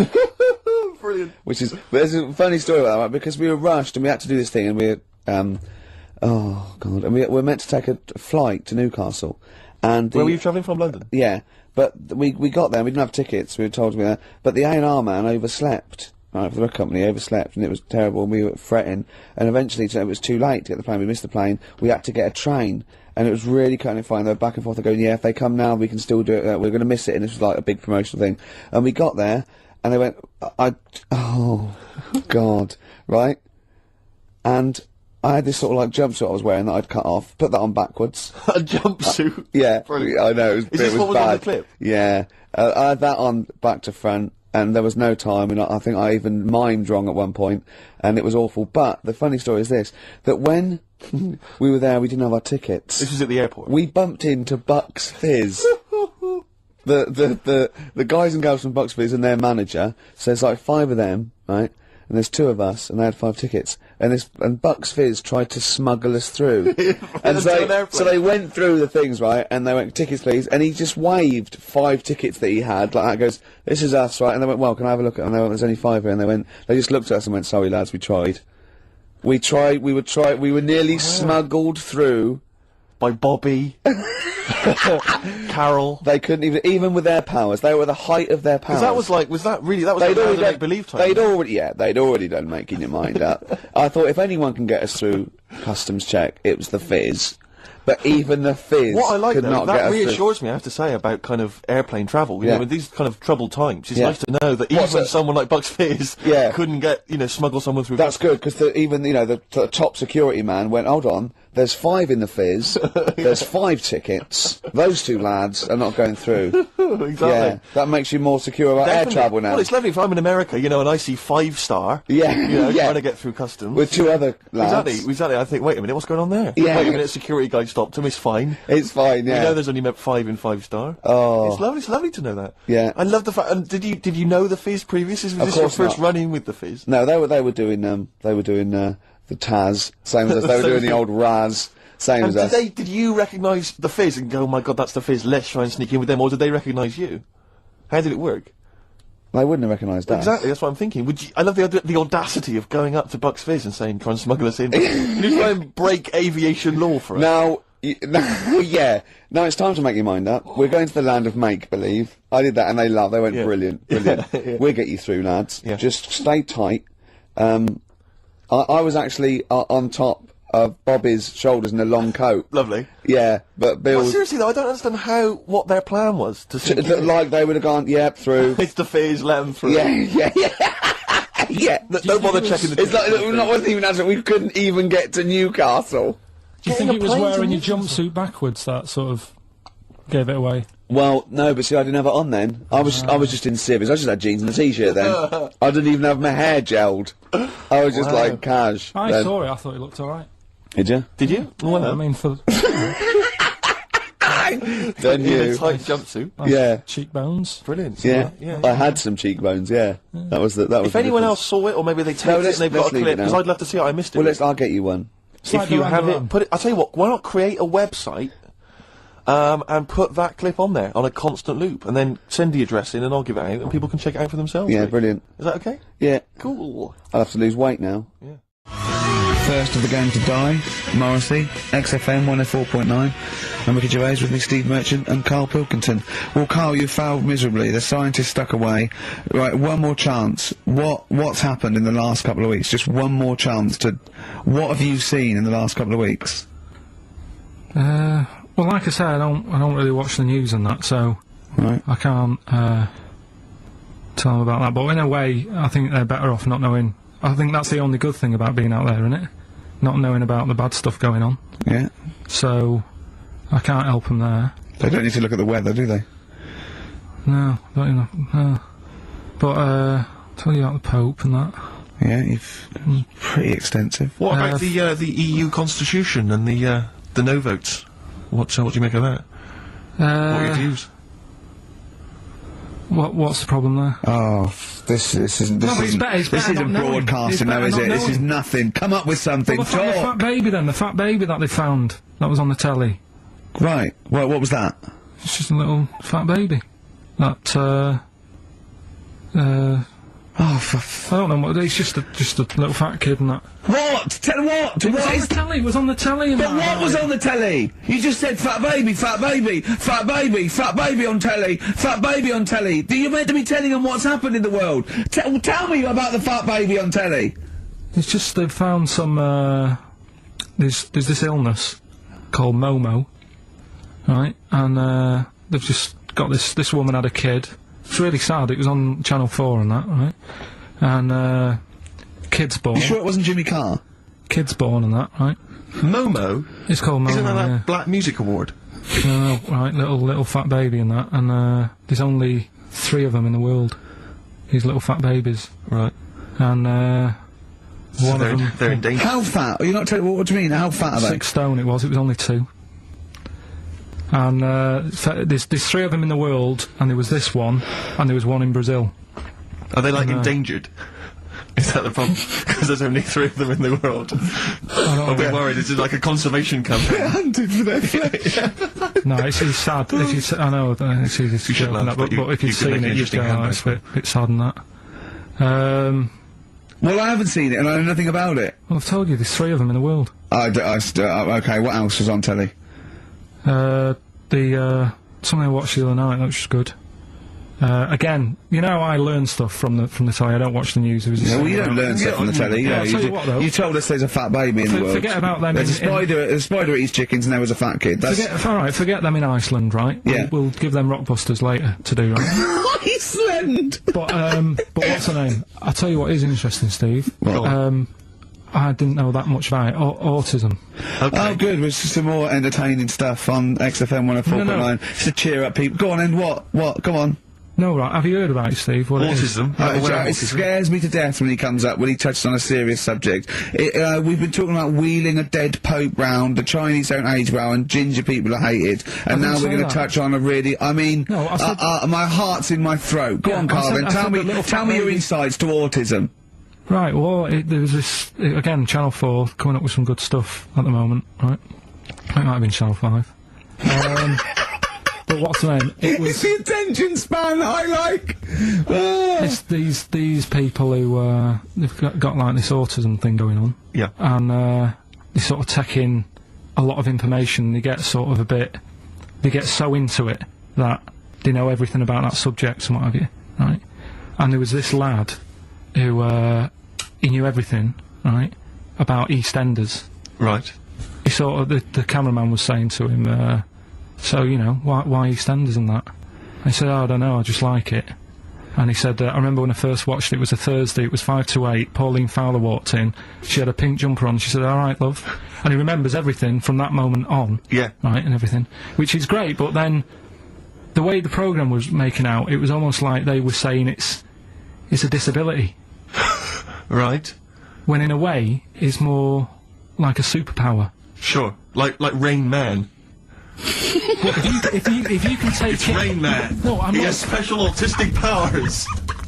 Oh God! We were sent for Rain Man. I don't know what to do. So I don't know what to do. he would be a great contestant on Mastermind. Sort of autistic mastermind. He'd be what I'm dynamite. saying is, don't be watching EastEnders though. Sort of, why didn't they give him an encyclopedia and say, get into that? Sure. That'll be useful. Yeah. Keep him away from EastEnders. Wasting his time there. But I don't think it is a disability. No. Yeah, there are other things, and they're not. It's also autism is a matter of degrees. From what I know, and I'm sorry to have to do this, but I feel that I have to at least be the voice of reason, as ill-educated as I am on the subject. But I think there's degrees of autism. I think some are higher performance than others. There's other issues with it. It's not they're just got good memories. They don't go around doing tricks for people because they can remember stuff. There are other issues with it. Do you know what I mean? Well, I mean, they seemed a bit... You watched the programme, what did you learn? That he knows when Pauline Fowler came in? Yeah, I mean, there was other bits where they couldn't control their emotions and stuff. Oh, that other little bit, yeah. But the main bit of it was he can soak up information and stuff, and I'm just saying, it didn't seem really bad. Do you know what I mean? There's disabilities where people say that's a bad disability. It's like how people say about, This is brilliant. This is just like this is amazing to be in a room with this man. It's incredible. You just wind him up and listen to what comes out. And I'm going to sit back now. I'm not going to defend you or explain anything. Just go on and tell me about the other disabilities that are worse. No, what I mean is how people can sometimes easily get mixed up. How people are scared of like a cyclop. When at the end of the day, he's got a disability. A bloke with Who's scared of a cyclop? No, it's apart just from like Jason and his Argonauts. Where's this cyclop that you're scared of? No, I'm just saying in history and in books and that. No, not in history. History happened. Yeah. But what are you thinking of? You're mixing history with Greek mythology and Roman mythology and every other type of mythology. What do you mean there wasn't really a giant cyclop that went round picking up ships and throwing them around? That's not history, Karl. Do you think Batman's history? No, but it was ages ago, wasn't it, when we were sort of... No, I'm not saying it didn't happen ages ago. I'm saying it didn't happen. Well, it might have done. There's no... I mean, what's so ridiculous about a fellow with one eye? In the middle of his head, and he's big and scary and lives in a cave. Why is he scary? Because he's got... What if he had 8 eyes? I'd be scared of him. At the end of the day, they've got a disability. Oh, we'll talk about it in a bit.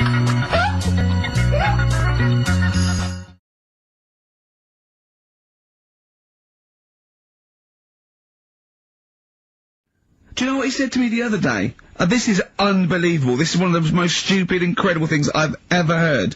He was talking, and he suddenly stopped, and he was thinking about it, and he went, oh, I went, what? He went, you'd never see a black ghost. Extraordinary. True, though, isn't it? I've never seen a ghost, full stop. There are no ghosts. There aren't ghosts. No, I mean when you just see them in, like, magazines and that. Play a record! Right, there's this fellow, I think it happened in America, and he saw a bright light in the sky. And, Karl, if you're bored. and he stood there. This is a true story, is it? Yeah. He stood there, Yes, of course it isn't, Steve. and he saw this bright light, and it came closer and closer, and it was a UFO, right?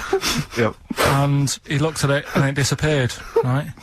And he gets back in his car, He looks in the mirror. and he looks in the mirror. Yep. He's only got a beard, He has. right? What? And it turned out, Yeah. he got home and said to his wife or his girlfriend, it's a bit weird. So I just got out of the car to look at a bright light, and I got back in the car and I grew a beard, and she said, never mind your beard, where have you been for 3 days? And what had happened is, He passed out because he was pissed. no, the UFO had taken him for 3 days, Yeah. but he'd only thought that he'd only looked at it and it went away. Yeah. But what had happened is, yeah. it took him, and Yeah. he grew a beard because he hasn't had a shave. Right, okay. I mean, was Will Smith or Tommy Lee Jones anything to do with this at all? Did you see this on a video, maybe, and thought it was an educational film? No, it's from a book that some kind person sent in to me. Here. Can I just ask again, just again, I'm just throwing this right back at you. Do you think there's any other possible answer here? Right, a man is absent for 3 days from home. He's the grown a length beard. of time that it could take to grow a beard, lest we forget.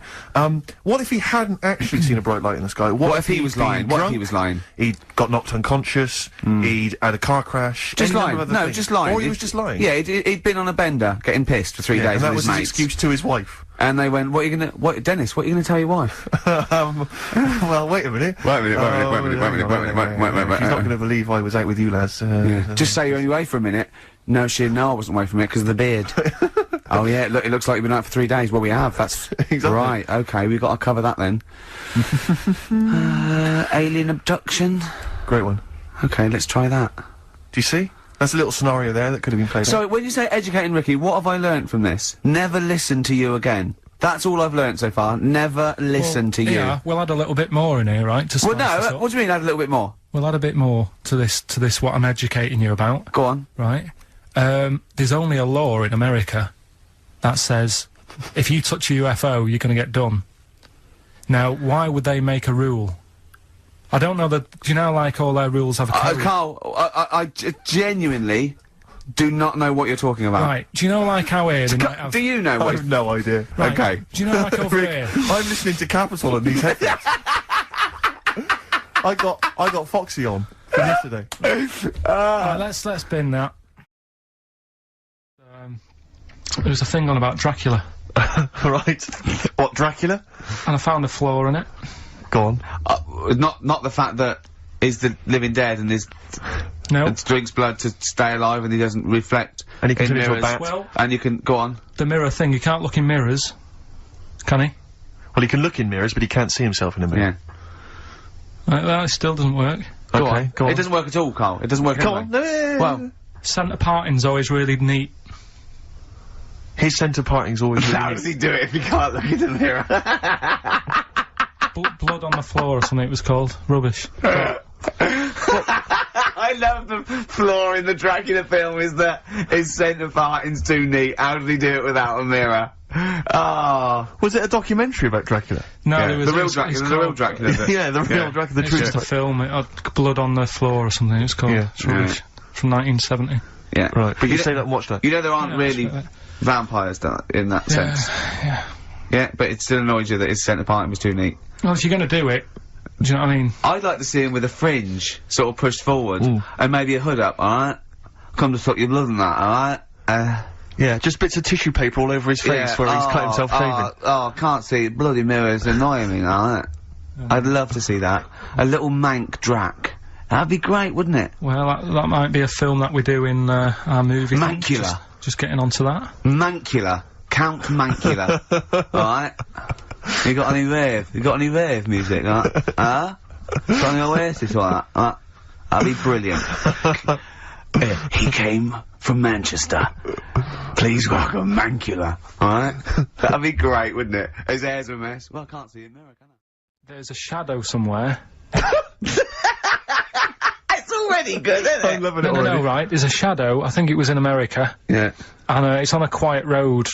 I'm guessing somewhere like Boston. That's what you mentioned. Okay. Right. No. Somewhere like Boston. And people at night used to see this shadow moving about. And they'd go, what's that? Right. And it got known, the town, the little local town got known for this shadow, but it didn't cause any problems. People What are you used to- talking about? Well, it was like, Just, you've lost me. What are you talking no, about? do you know like some places get famous, like Scotland's got the Loch Ness Monster and that, but it doesn't go cause on, any. yeah. But it doesn't cause any problems. Doesn't exist, go on. Right. So there's this shadow walking about on the road. And, What do you mean? No, what's he again? Rubbish. Right. So he's walking Nonsense. about. Where did you read this? Where did you He's see walking this? about. This was on the internet, and I'm Oh, sure. sorry. Sorry. I thought it was shite. I didn't know it was on the internet. Right. So this shadow is moving about, and Independently of an object. yeah, and the local mayor and that is like, yeah, it's a bit weird, but it's not harming anyone. The mayor involved. Was he elected to that post? Hey, mayor, we got a problem down here. Seems like a shadow. Well, it's not causing any. No, it's Is just. it causing any problems? Yeah, go on. But that's the thing. It was left for years, and then it did start causing problems. I see, that's it. If you leave these shadows to go unchecked, Rick, they go crazy. Yeah. You let them run amok in the city. Yeah. You've got to stand What down did it do? on What did it Roman do? shadows. What did the shadow do? It was pushing people off the bikes. It was what? It was pushing people off the bikes. Oh! I'll find out more for that next week. Right, that'll tease Oh, them. you're a maniac! We'll do more on that. We haven't had time for Please educating. never have children. Right, listen. Now this could be interesting. Now that noise. Do you want to explain, Steve? I will. I've just sent a text to this number that some of you may have heard of, 63336. Now, apparently this is a number you can send a text to, and it will answer any question that you have for it. And in the past, for instance, I sent it quite profound questions. I once asked it, should they have dropped the second bomb on Nagasaki, and it had a very thoughtful answer. So we've sent it a question, perhaps equally thoughtful. Karl Pilkington believes in ghosts. Is he an idiot? Karl, do you believe in ghosts? Yeah. I mean, I haven't seen like a proper ghost. So why do you believe in something that there's no evidence for? Yeah, You but why are we here then? If it is just sort of, you're born, right? And we are useless, at least other creatures, when they're born. Well, you speak for yourself. No, but other creatures are born to do a job, aren't they? When a bee's born, you know what that's going to be doing. It hasn't got any options. That's got a job to do. And it does that job and it dies and the next one comes along. Oh, We asked it, do you believe in ghosts? The existence of ghosts is not proven. Many experiments have claimed to identify ghosts, but none have been scientifically sound. excellent. See, Yeah, that's a sensible, intelligent, logical, thoughtful answer. Weird things have happened to me when I was living at home. And was in bed one Where night. do you live now? No, but I was at my first home. Your parents? Yeah, my mum and dad's. So I'm in bed, and I'm lying there, and you know you get that sense of like, oh, there's something going on. Right. And I sort of look over my quilt, and there's nothing there. Thinking it's weird that. So turn me back on it. I'm thinking I don't want to know. If there is something there, I don't want to know. Right? So I'm turning me back on it, but then there's like a really high-pitched noise, right? Sort of the hairs on my back are like going up a bit. And I'm like, oh, I don't like this. And it's the high-pitched noise. You had a getting hairy back louder. even as a kid? No, but you know, everyone's got level. little I thought it was hairs on just them, haven't they? Everyone's got little tiny hairs on them and stuff. And I thought, I can't stand this. And I turned around, put the light on, legged it downstairs, right? And my mum's saying, what are you doing? I'm going, oh, I don't know, there's something up there. So she said, alright, then watch the telly. So I stayed up for a bit, watching the telly, went back to bed, the high-pitched noise had gone, went to sleep, get up the next day, Charlie from next door comes round. He goes, Hilda's dead, right? And my dad said, oh, when did that happen? I said, last night at 11:15. Right. That's when I was in bed. So, what are you telling me for? Because it's weird, isn't it? It's that thing of... what do you think would be weirder that, no one ever died at 11:15 when you were in bed? No, but that's when all the weirdness was going on. That's when the tone was happening, my back was getting itchy and stuff. And Coincidence. I went down and watched telly, went back up, it's gone and that, but that's when her spirit had sort of... No. Ah, okay, right, interesting. No, this is where we get into the facts. So Hilda's spirit had left was whizzing round my bedroom, because my bedroom was right next door to theirs. Yeah.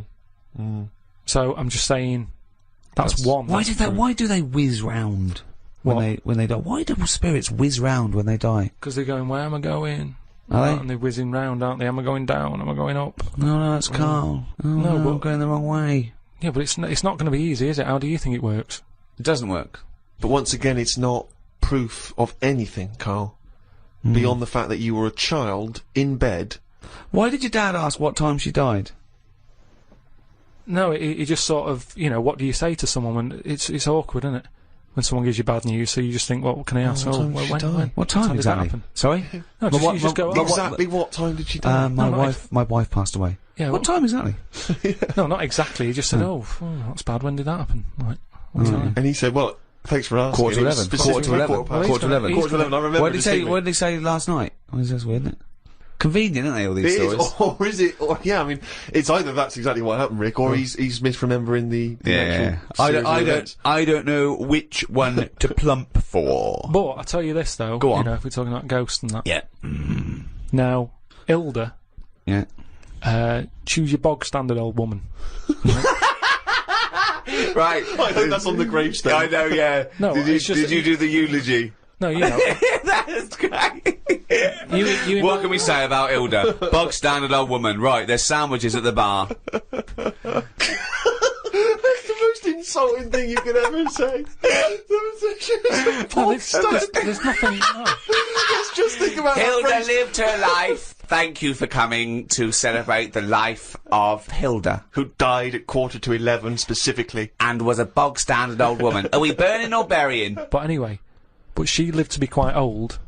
Which annoyed you. In a bog standard way. But this is what I was saying about us all living too long and stuff.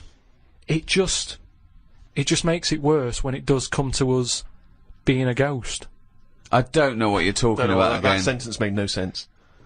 Just, if you are going to be haunted, right, say, I know you're going to say, well, I don't believe in them, so I'm not worried, so don't be going on about it. But say, like, your new place that you've bought, you move in, and you go to bed, and there's something moving about the room.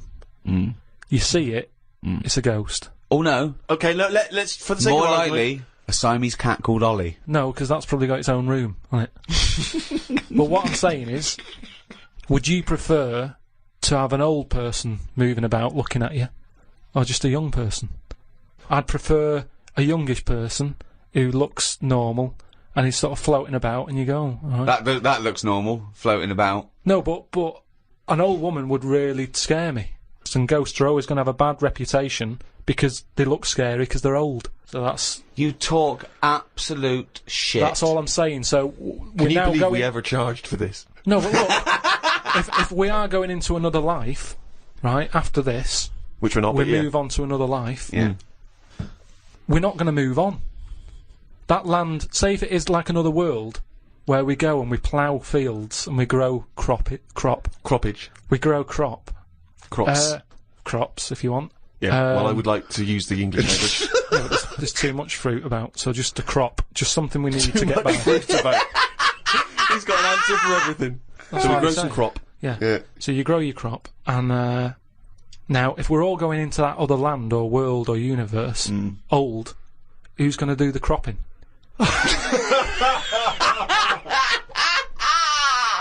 Oh, God! Oh, I've never heard so much crop in my life. It's a load of old crop. I had to go for an ultrasound, right? Isn't that what you do if you're pregnant? Yeah, but do you know I've had kidney stones? Are you and that? expecting? We talked about Lucky it you. in the other podcast and that we've done, right? I've had a kidney stone. I don't want to go on about it. but it was painful and that. Well, you are going on about it. Yeah, and there was no, nothing. but I'm just saying. It's routine. Don't worry about It's it. not routine. Well, Why it did they have is. to keep Loads going and loads back of then? people. Why did they have to keep going back? You're questioning me. You're on getting into a ultrasound. routine. Keep going back. It's better than work, isn't it? You don't have to Promote the sell the book. No. Holiday or hospital. Holiday or hospital. Holiday or hospital. I don't know. I'll just say that we've got a book out, right? The World of Karl Pilkington. It's out now. When he goes on holiday the first week, right? He's in and out of hospital. He's doing no good. He's got to go in again. He goes away with his family like twice a year. Goes away with Suzanne's family twice a year. He's now said he doesn't want to do any press for it because it's boring, or he doesn't want. Why aren't you plugging the book? I mean, if you're an author, you've got to get behind I've it. bought books without hearing someone telling me to buy stuff. No, you're just buy stuff. lazy. You're No, lazy. I'm not lazy. It's just that I'm sick and tired of putting telly on or the radio and having people telling me, oh, you've got to buy this, you've got to buy that. No, I don't have to do anything. I'll have a look myself when I'm in a bookshop. Let them just find it. But there are hundreds and thousands of books, Karl. They may not find it. Well, You're just trying have to a look. direct them towards it. I don't want to direct them to it. I just, if you come across it, But most why of have the you books, put all this work into this book, all these illustrations you've done and because extra I material? enjoyed it for me. Right, but you don't want anyone to read it, Yeah, so they why will just put it read in a drawer? They will read it. They'll find it. People will find it. It's in the shop, isn't it? I'm always finding little books on different things and what have you. Yeah, but you don't read them. You read the first couple of lines and you get it wrong. So I went back, right, and they had the ultrasound thing where they're looking to see what else is in there. And when I was in the waiting room, there was a woman there. I reckon she was about 98. Now, why are they rooting around in her to see what's up with her? Just let her die. Do you know what I mean? If she's not in any Jesus. pain, no. All Such I'm just saying, how long does she want to be around? And the problem is, she went off. Right, I was sat in the waiting room. She went off into the little cubicle to put her a gown on, and because she's old, she can't bend her arms and that. So she came out with it all open on the back, and it was horrible. It looked like a chicken that hasn't been looked after, right? It was all leathery skin and that, right? Now, the thing is, it's all very well keeping people alive, but the surroundings of the body isn't meant to be lasting that long, is it? Do you know what I mean? The actual skin of a body, it's all very well keeping the heart going, checking the kidneys and all that, but we're not meant to be around this length of time. Yet we're messing with it. Yeah. Just do the gown up.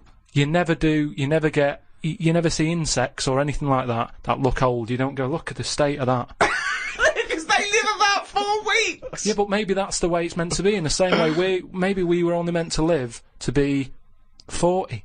But why did you go in for your operation then? Why didn't you just think, well, this is it, I've It's had on my offer. time? If they're looking after an old woman who's about 98, I'm having a go. Well, of you want to course. live, because you want to live on. She might have been fed up. flirting with you. No, she was. Keeping it open, just so you can have a little look. But I'm just saying, is that right? Is it right that You they're were going checking in her out. there rooting around and stuff? I didn't like it. I didn't like having it done. I don't like going to the hospital and stuff and the doctors and all that. And she was pushing the thing down, and she said, "Oh, you can have a look if you want." So What down where? on me kidneys, she was pushing like this little scanner thing. Oh, right. She was going to have a look. I was going, I don't want to have a look. She's going, what's up with you? I said, I don't want to see me insides. It's Did not they, normal. did they put a tube down the end of your knob? Yeah, they did all that. We've talked about that in the other. But you were audio unconscious, books. weren't you? Yeah, but it doesn't matter, does it? If you know it's going on, it still bothers you. It's because you're asleep. Well, not really, no. What do you mean? Well, why does it bother you if you're asleep? Well, that's like saying, oh, I woke up and the house was robbed. Oh, it doesn't matter, you're asleep. Well, no, It's but... still going to bother you, isn't it? but you knew it was happening and you did it willingly. It's not pleasant to go in and be made to go unconscious. That's the unpleasant bit, isn't it? And pain. Well, and no, it's more the idea of it, isn't it? That's why, doctors telling you everything they're doing. It's like, don't tell me, you know what you're doing, just do it. I'm Well, not yeah, going to have a go at it. It's not like DIY people coming around and going, oh, what you should have done there is, and you can go, oh, I'll have a go at that next time on my own without calling you out. Forget kidney stones again, I'm not going to go, oh, I've had it done before, I know what to do, I'll stick it up there. Doesn't happen, does it? But I can't, what was I saying? So anyway, so she was pushing the scanner over me kidneys and stuff. Yeah. Now, it was weird with her, because at no point did she make eye contact with me. Well, I don't understand what that means. Well, she meant to wink and go, your kidneys are fucked. No, but it's just weird that she probably spends her days looking inside people more than she does talking to people. I just thought it was odd that that's how she sees people. When she looks at people, she probably sees kidneys. What, this doctor? The woman doctor. Well, doctor. Yeah. Right. So, what you're saying is, the strange thing is that she often spends more time looking in people, because she's a doctor, than chatting to them. Yeah. And is it weird that Jonathan Ross is the other way around? Because he's a chat show host. He spends more time talking to people than looking inside them. No, but even when I was Because he's asking got a different job. when I was asking her questions, saying, you know, does it look all right? What's it doing? Is it moving about? You know, asking her questions about my kidney. She could have quite easily just turned around and give me a bit of eye contact. But she was looking, shut up, I'm concentrating, I'm at work. looking at the screen in order to answer your questions. Yeah, she's at work, she's doing something. No, but just... If she was here now going, Karl, what are you doing with that microphone? You'd go, shut the fuck up, I'm doing a podcast. Did she run this scanner over your head? And if so, did she find anything?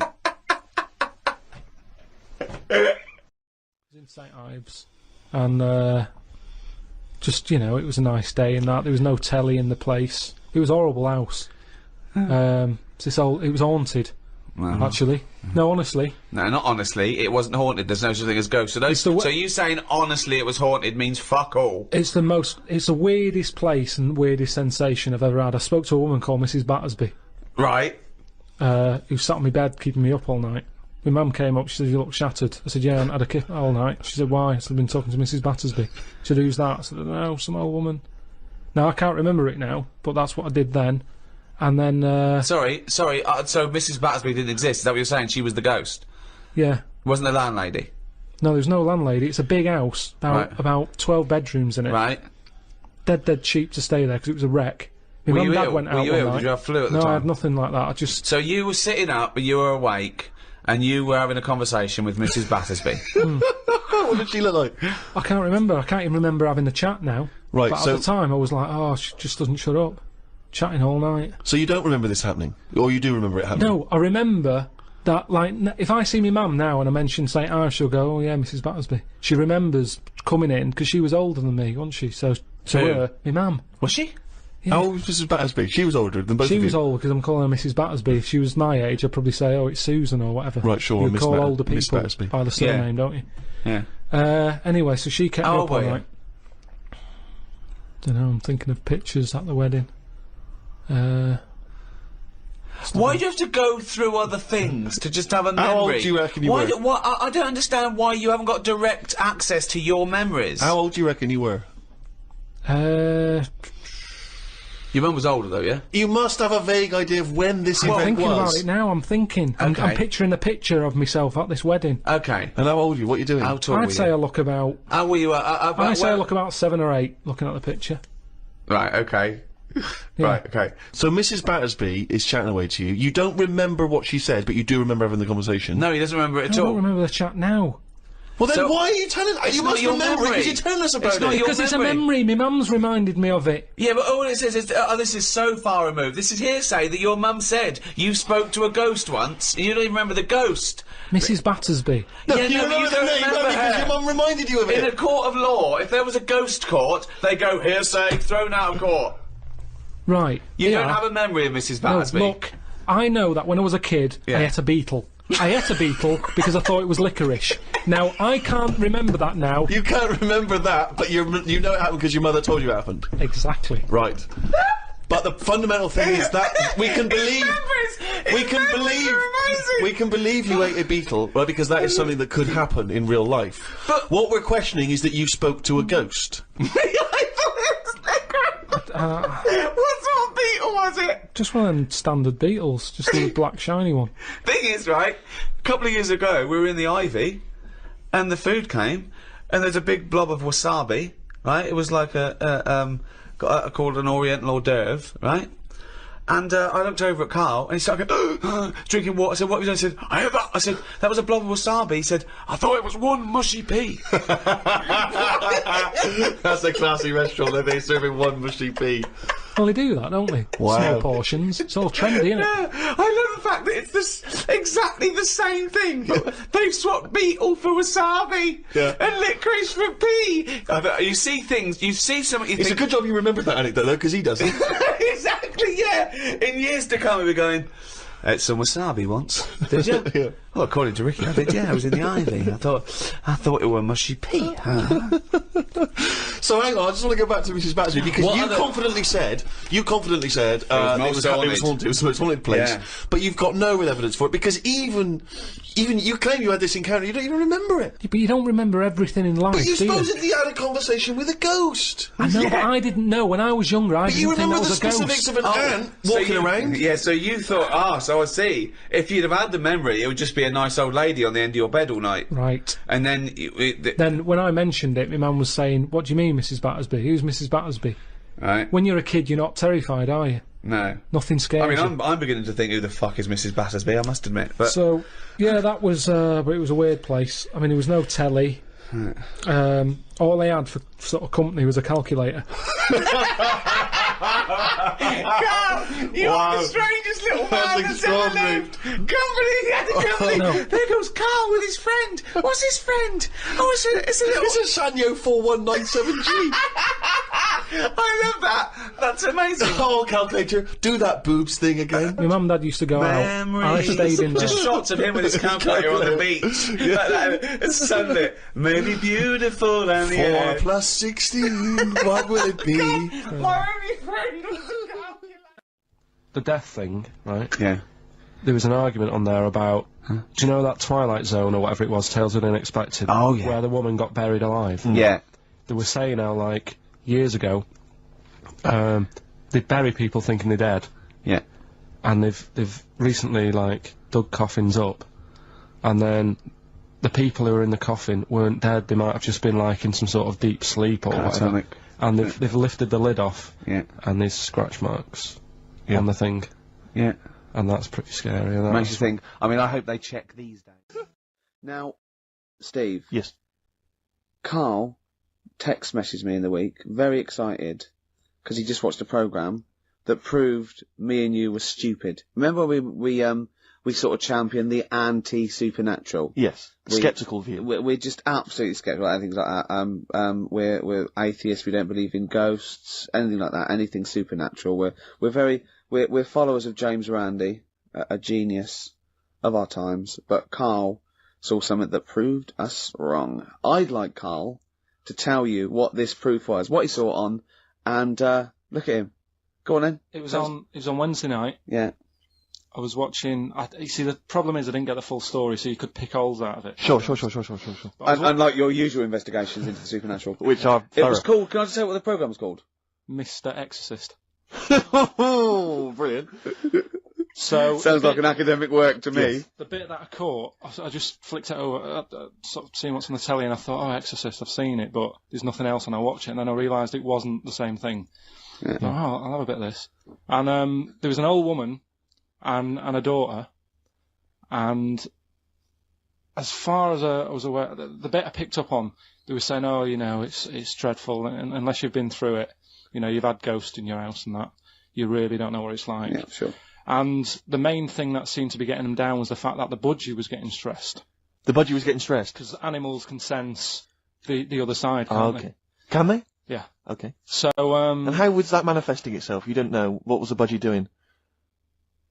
I think it just wasn't happy. Right. Did it explain that to people, or No, how you did know, it express that? budgies are known for being chirpy, aren't they? I see, and it And wasn't chirping. It normally swings on its little perch and that. And Just depressed because it was Right. possessed. It was just sat around in its pajamas. so No, come on, So Steve. the- Come on, Steve. You're making this a mockery. So the budgie was depressed because he could sense the ghost. yeah, Yeah. and then this yeah, guy, this Mr. Exorcist came round. Was that his name? Yeah, Okay. Was he a priest or something? yeah, he might have been. Yeah. Yeah. Like I picked up Did he on have him. like a black coat with a little white collar? That's usually the. He had his coat on, so you couldn't tell. No, sure. Okay. But so he came round and he sort of did his thing, Yeah. and then And was the he next trying? shot, Was he trying to exorcise the budgie? No, the the ghost. house. Right. The I house, see. It yeah. wasn't that the budgie had a He was demon or clearing the anything. house No. out. Okay. No, this So- wasn't a possession, was it? This was a straightforward. It wasn't a poltergeist or anything. It was just a. Well, it's- a haunted house. Yeah, but Sure. that's the thing he was saying. He was saying you can have like your ghouls and that aren't that bad, that aren't going to cause you any Yeah. problems. Yeah, But obviously the budgie, they've got weak hearts and that, haven't they? and Sure. I So don't so he go on. So so anyway, basically he sorted it out, did whatever he did, And the next shot you see is like the budgie making a noise and swinging It's the happy ice again. over the moon again. And the old woman was like happy because she was She couldn't believe her luck, stressed. yeah. And that's The priest didn't come in and go, well, you should feed that bird. Give it a bit of millet. It was happy. He goes, right, no, see you later. No.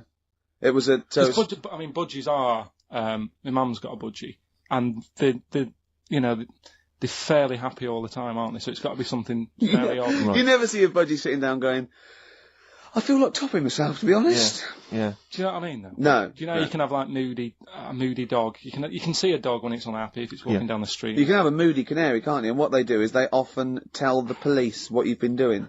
They're known for that. Mm. Yeah. So basically, So that for you is proof that the supernatural exists. A bird in a cage got a little bit annoyed, wasn't chirping as much as it normally did. Who knows why? There could have been a little draft up its, and Cloaca. exactly. That's Anyway, a medical term. Anyway, a man came in and did whatever he did. Yeah. And used your phrase. Mr. Exorcist, though, Steve. Yeah. This wasn't any bloke off the street. This was Mr. Exorcist. Yeah. Yeah. So And for you, that's the proof that there's. just because, like, if it was a person, you go, they're playing up for the camera. yeah, a budgie could possibly act like that, Steve. Yeah, I see what you mean. You're saying a budgie would not be it wouldn't be trying to become famous. or just No, want to get not on the like telly. not like Lassie. No, sure. It was sure. basically a show off. Yeah, or Champion the Wonder Horse. Yeah. What do you think? I think I've changed my tune, Rick. I don't know about you. I have, and I think we should play a record. I'd love to get Mr. Exorcist in. Wouldn't that be amazing? Never dabble with things you don't understand, Sorry. like women. See what I did there? He's turned that back on me.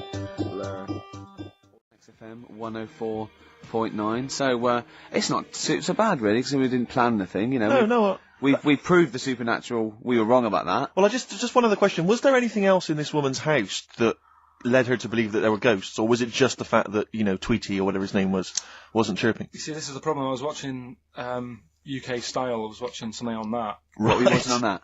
It was, it's not changing rooms. It's like that, but cheaper. Quite seriously, right? You might be the most interesting man in the world. I'm fascinated by it. I'd like to follow you. I'd like to have a hidden camera on you. I can ask you any question. I'd like to have you in a cupboard in my flat. So I just think about it. I wonder what Karl thinks of that. And I'd just throw some at you, and you know what I mean? Yeah, because that's what my dad did. Just kept me in the cupboard. Do you know what I mean, though? Yeah. I wonder what Karl would You're think never about stuck this. for a conversation point if Carl's around. That's what's genius about it. He's always got an opinion. He's got an opinion about everything. Yeah. It's But I love the fact he was watching UK Style without a shadow of irony. Yeah. Nothing. No, He's that's, just that's, like, what, that's what I like about him. Exactly, that's what's I wouldn't brilliant. like it if he was trying to be No, he's not. kitsch Yeah. and stuff like that. I like it because he's down the line, straightforward, no nonsense. Yeah. This is what I like. You know what I mean? He's going to be sort of like Jeffrey Boycott, Dickie Bird when he's about like 60 or 70. He's going to get on a bus and go to the driver somewhere, you need an haircut, you look like a scruffy get. You know what I mean? He's going to be a great old bloke that Genius. he doesn't get chinned in the pub. Yeah. Right? People protect him, because he's like 70 or something. But it's great. You're looking forward. You're actually in that nod. That nod went. I can't wait to be 70. Yeah. Wasn't it? Can I make a suggestion that we just get people, they can email in just questions or comments they'd like to hear from Karl. Maybe they just want to know his opinion on the Afghanistan situation. Yeah, like or like last night's Coronation Street, whatever. Yeah, like they do it, in the NME or imagine that coming up to the election, they go, Billy says Labour. Yeah. Ooh, I think the Karl. Sun has White Van Man. Each Oh, day they yeah. interview a guy who drives a white van, see his opinions on various topics. Karl is very much our white man van. White man van. Yeah. So I think- any query you have, I think most of our listeners are, any to be honest. opinion that you would like to hear voiced from the K-Man, ricky.gervais@xfm.co.uk, or you can phone in. I forget what the number is. Doesn't matter, does it? 700 800 1234. Sweet. Now, it's time for our first regular feature of the day. That film sounds good. That film sounds good. I stopped the film reviews because I've done all the films that are 9 or Yep. 10 out of 10. I don't want to Yep. drop my standards. Absolutely. This is a feature where it's a soundtrack of a film where I like the single from it and might want to see the film, might have seen the film. Today is our first request. Right, interesting. This is for Martin, who wants to hear Live in the City by Stevie Wonder, and it's from Jungle Fever. Let's hear it. Well, I wonder. The man's from a god. the film Jungle Fever. Absolutely. It's a great film. Yeah. Well, not to be confused with Living in the City, which I think is a Desiree track. So Now never you do know, that. because you're a huge But Desiree fan. we were grooving along to that. It's a great, not my favourite Stevie Wonder track. I actually, for He's Mr. Know-It-All, but a great track. Oh, Stevie Wonder's just fantastic anyway. And during that, we just had heads down, we just like, you know, just enjoying the moment. We said turn it up, didn't we? We liked it. Karl, just halfway through, just looking at me, he's got a driving licence. Yep. I went, what? He went, he's got a driving licence. I went, he went, yeah, just for his own land. I went, you don't need a driving licence for your own land. He went, you might be right. He said, who else is blind? I remember hearing something. It was someone famous Right. who shouldn't have a driving licence, Well, and they have. And I'm sure a lot it's of people. I'm sure it was someone who was blind. But you're right. It's a bit of an odd one. isn't it? No, but don't forget, this hasn't just happened, this is in your head. So you can't say that and go, isn't that weird? How did that happen? It's in your head, don't forget at the moment. There is no proof There's of no this. proof of that. You can't say something and then go, isn't that strange? You said it. Oh. Do you know what I mean? We didn't just see something happen out the window. Yeah, you see what I'm saying? What's in your head and what happened and all that? What are you thinking? I'm just thinking, who's that other fella? Ray Charles. Ray Charles. Yeah. Why would he have a driving licence? He's blind as well. I think it's the blind thing we've got a problem with. It's the idea of people who are blind driving cars that's maybe made us question that. I mean, Stevie may have a driving licence. I very much doubt that he's passed his test. No. He probably hasn't even... I mean, he could have done the theory one, maybe. But And that's touchscreen. And until Labradors actually are allowed on the Queen's Highway, Exactly. I don't think we'll see many blind people driving I cars. might be wrong. You might be, mightn't you? Oh, we hadn't thought of that. Yeah. Oh, yes, you might be wrong. Could well be Well, wrong. there's a start. I fancy a bit of Ed Hardcore about now. Well, Rick, you've embarrassed yourself because his name's Harcourt. Yeah. Yeah. Just play the song, Carl. Let's mop up this ugly mess. Still to come, loads of our other features, of course, including Hip Hop Hooray! Do you believe in, I think lycanthropy? Is it not called? What's that, sorry? Lycanthropy. What's lycanthropy? Isn't that werewolfism? Really? Isn't it? Do you believe in that, Karl? They've found stuff, haven't they? They've found kids walking about who are all hairy because they've sort of grew up with wolves and that. Yeah. So No. You see, two things there. You cannot take on acquired characteristics genetically. So, if you grew up with wolves, it wouldn't suddenly make you hairy. there's been pictures, there's been stories on it, and I reckon most people a lot of people have seen the stories. It's a popular thing. You mean the kids that are born hairy? No, there's kids who've been born hairy, right? Yeah, that's it. No, but listen, and they walk around on all fours, and they drink milk from a saucer. Steve, this is remember that time with the maggot in the head? Yeah. Getting out with bacon, and you were like laughing, and then people called up and said, "Yeah, I've seen that. I've read about that." Yeah, this but is the same thing. Have you seen an XFM listener up close? Have you ever looked? They studied? drink milk from a saucer. yeah, they've got to be kept on leads. People who listen to this show. There's no point me telling you about stuff. There is. It's comedy See, gold. when you were at school, did you keep arguing with the teacher saying you're talking rubbish there? Teachers didn't teach us about werewolf boys and ghosts. They taught us maths. God, right. Tell the story about the manhole cover. Right, in the same magazine as the one with the cat and the fire and that. Don't tell me that story again, it gives me the shivers. Yeah, a cat that's got a weird expression on its face is against God. Anyway, this isn't a scary story. This was just like physics. Physics. Yeah. It was going on about the nuclear bomb and how powerful it is, and they put a manhole cover on top of one. Okay. Blew it up. Yeah. Never saw the manhole cover again.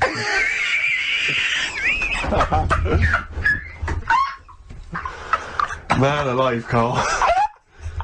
Unexplained. What's going on there? Something weird is happening there. If anyone has ever seen that manhole cover, please get in touch. We'd love to know where it is. Oh, that's fantastic. What sort of experiment is that? I imagine all these scientists on multi-billion-pound research budgets, they're going, we test everything. What would you do to a manhole cover? Don't know. That's like letting a couple of students Yeah, exactly. I've Yeah. controlled with nuclear Do you sub- reckon it can Let's send a put this traffic cone yeah. into orbit? Go on, then put it on there. I love that. Imagine that. What value is that? I might tell you what we could do. We could put the manhole cover on it and aim it, and then blow the bomb up, and the manhole cover would have someone's eye out. Fire it. See if you can fire manhole covers off the nuclear bomb. Whatever. Try bangers to a bomb. See if it's louder. Oh God. Again, I broke the rules in the week. I met up with Karl. I had lunch with him, and we were chatting. And having a cup of tea, and it got onto one of Karl's favourite programmes, was the Tales of the Unexpected. Ah, of course. And all I can think is that he's probably the only person in Britain where they were unexpected. I mean, to him, when that twist came in, and you go, gee, I can't. Yeah. Oh God! Can't believe So it. it was the tree that did it. I mean, he was probably the only. And we were telling all these stories of horror, and he liked horror stories. And I told him this story, and I don't know if this had come across the radio, but I told him this story. It was a short. It was a horror short. This was a film you saw, was it? Yeah, yeah. And what it was, it started off just there'd been a car crash. You see, it's a horrendous wreck, and you saw it from the point of view of the person in the car, and he was calling for his mate, and he was going, Dave. And he sort of looked over and saw a body without a head that had been thrown at. He goes, oh no, Dave, Dave. And then into the field of view came Dave, his mate, and looked at him with a look of horror, and then it sort of went black, and you realised that he was just a head, and it had been his body. Oh, wow. Right? Yeah. And I said, then it came up at the end, at the executions in the French Revolution, people experience consciousness for, you know, and he went, oh, no, he said, it wouldn't be for that long. And then he went, if it was a chicken, it would work. Imagine remaking that film, but it's two chickens in horrendous car crash. Their own fault for driving. It would work. No, he wasn't having that. Yeah. No, it was too long. I think he said, how long was this film? Went, oh no, 5 minutes. He went, no. It would work if it was a chicken. I like the way that Karl in something like, when you relate an incident like that, he's appalled and offended and annoyed by the people that made it, even though he's never seen it. Oh, he's annoyed, yeah. Like, you have it. I want to see it. I think it's a good idea, Yeah. but they should have thought it through a bit more. Yeah, yeah. Do you have a favourite Tales of the Unexpected, one that you remember particularly that shook you up? Yeah, we were talking about the one on, where, there's some woman in prison. Have you seen that one? No, I can't remember them all. Right? This woman's in prison. Yeah. And, she gets a bit friendly with the guy who takes the dead bodies out. Right. And, he said, I can get you out of here. He said, what you've got to do, right? You've got to, I don't know, at midnight. When you hear the bell toll, Yeah, that means there's been a dead body, Yeah, there's been a dead body. So what you got to do is go into, like, the, place where all the dead bodies are.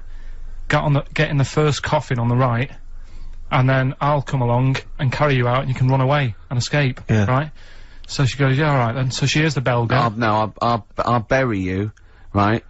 And then I'll come back later and dig you up. Right. Yeah, but That's the that point. bit doesn't matter. It does matter.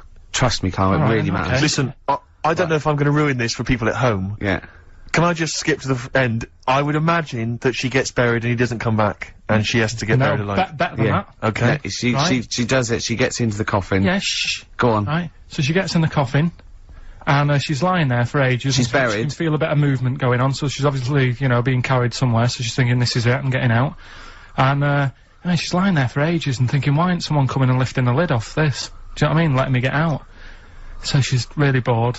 She gets a lighter out, right? Lights it to have a look at who she's lying on. It's only the fella who said he'd help escape. Oh.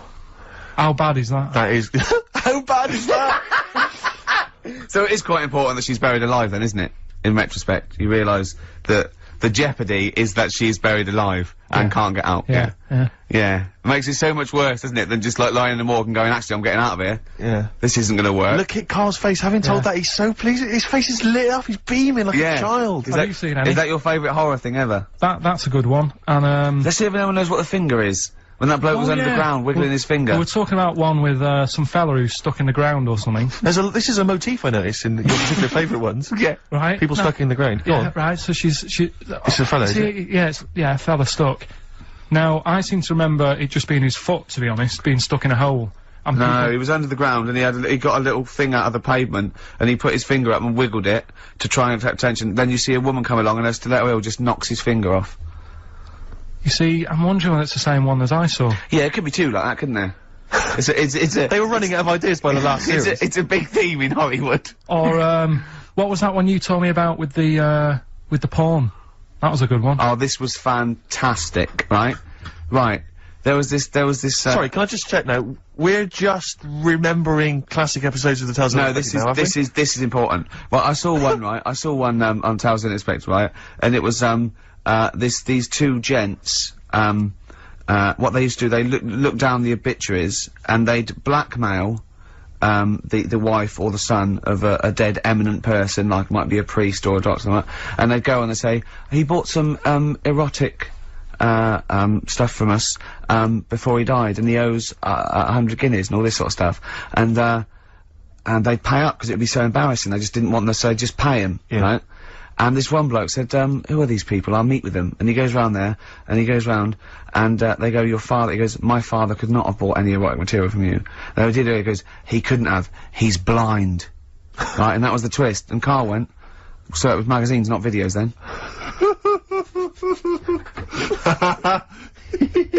Yeah. Now think about it, Steve. Is that so stupid?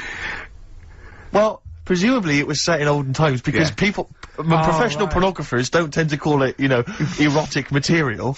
Yeah. They tend to call it, you know, juicy jugs or whatever.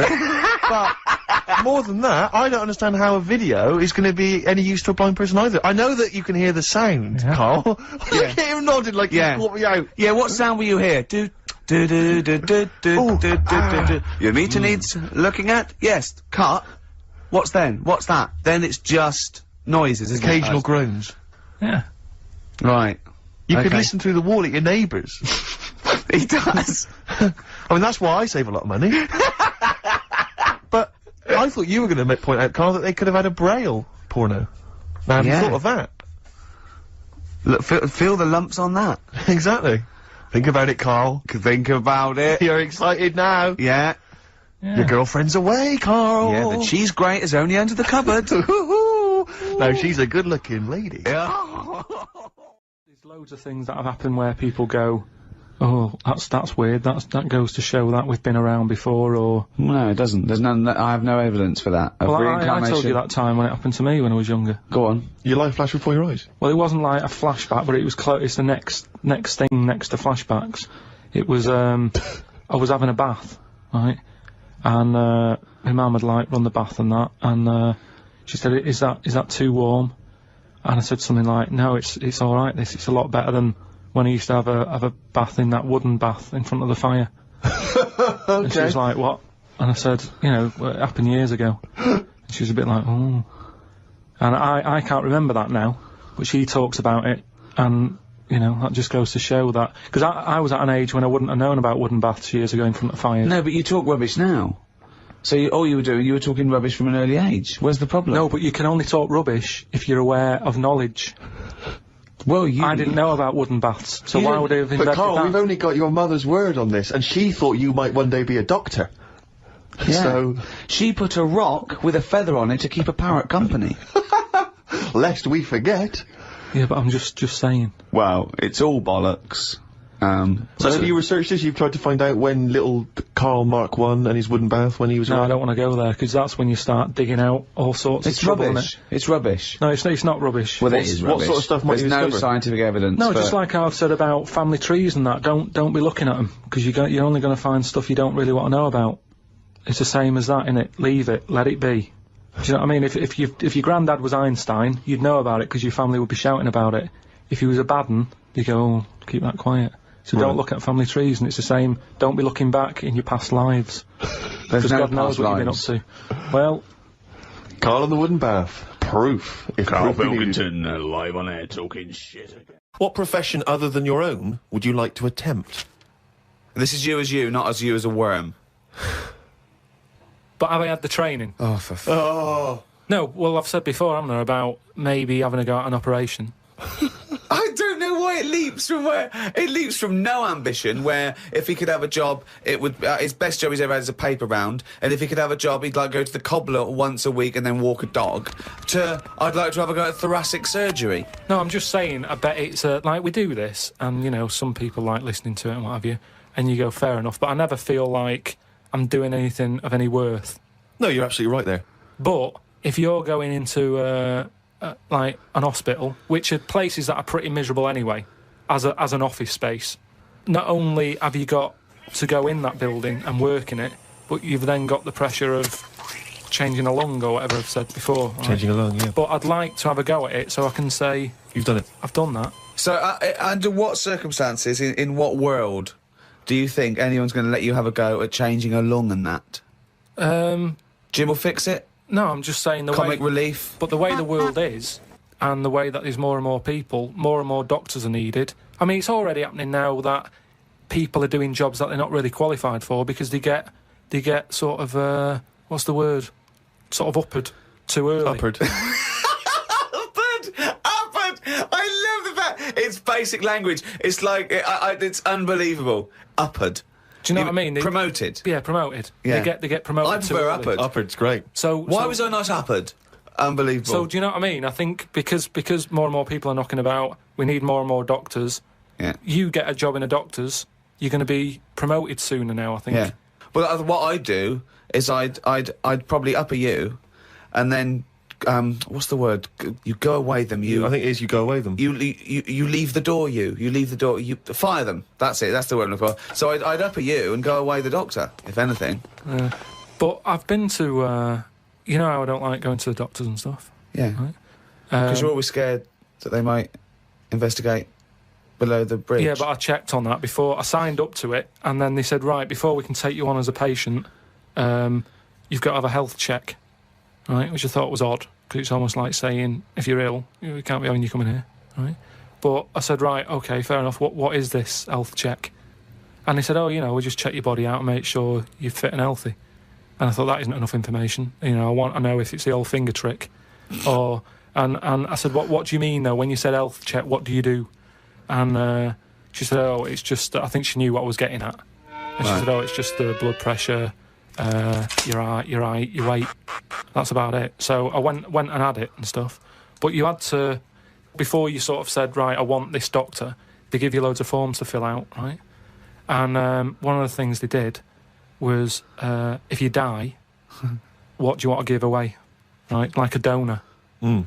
And what have you, and I thought, I really thought about it for 40 minutes or so. I didn't just rush into it. I was sat there thinking, you know, if I'm dead, does it matter and stuff? But I was really concerned when it said about the eyes. Right. Right. Why? What do you mean? What? Because can they have your eyes after you die? It was. I think it was fourth on the list. Why do you care about giving your eyes away when you're dead? Just because of that thing of, you know, we don't know for sure yet. I know that you poo-poo it, but the afterlife thing. So why, in an afterlife, would you want your eyes more than your liver and your kidneys and your lungs and your heart? Because ghosts don't eat, do they? So you don't need all your liver and your kidneys and stuff, because they're only there to sort your food out. But your eyes, if you're a ghost, I don't want to be a blind ghost. Because you're around forever then, aren't you? Once you're a ghost, that's it. So the idea of being blind when you're alive, you go, well, all right, then maybe in the afterlife I might be treated to a pair of eyes. But the fact of wandering about, dead for years, bumping into stuff...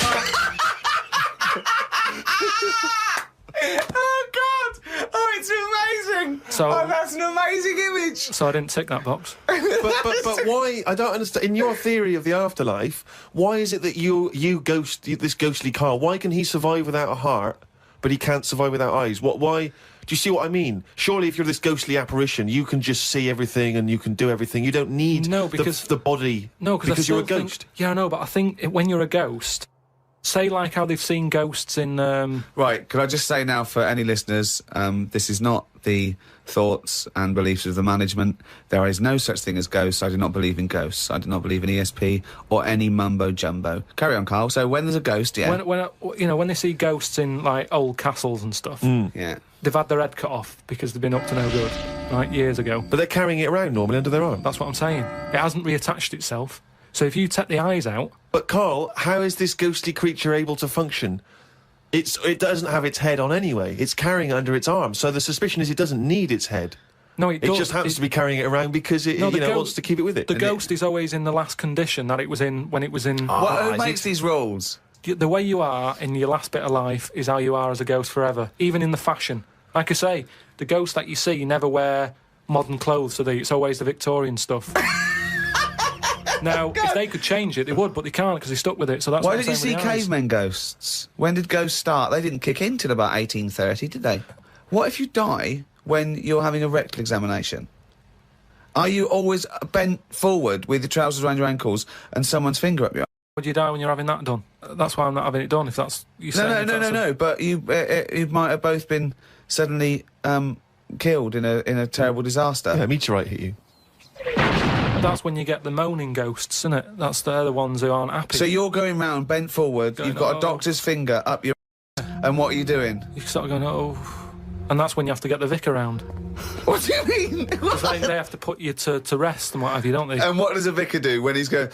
So I get the vicar round. It's years later. It's 100 years later. You're around this doctor's surgery, and there's people coming, and the doctor there, the new doctor there, and it's 2073, and they go, Vicar. They go, Vicar, there's a strange ghostly apparition. It looks like an old doctor, right? And he's got his fingers up this sort of like little. It's like a chimpanzee, but with a shaved head. No, but the doctor wouldn't be. Are you saying the doctor dies as well? Yeah, as they you? die. Yeah, both yeah, die. you die at the same time with his finger up. And so you're forever having a little rectal examination with your little trousers around your ankles. Well, that's when it'd be best not to have your eyes.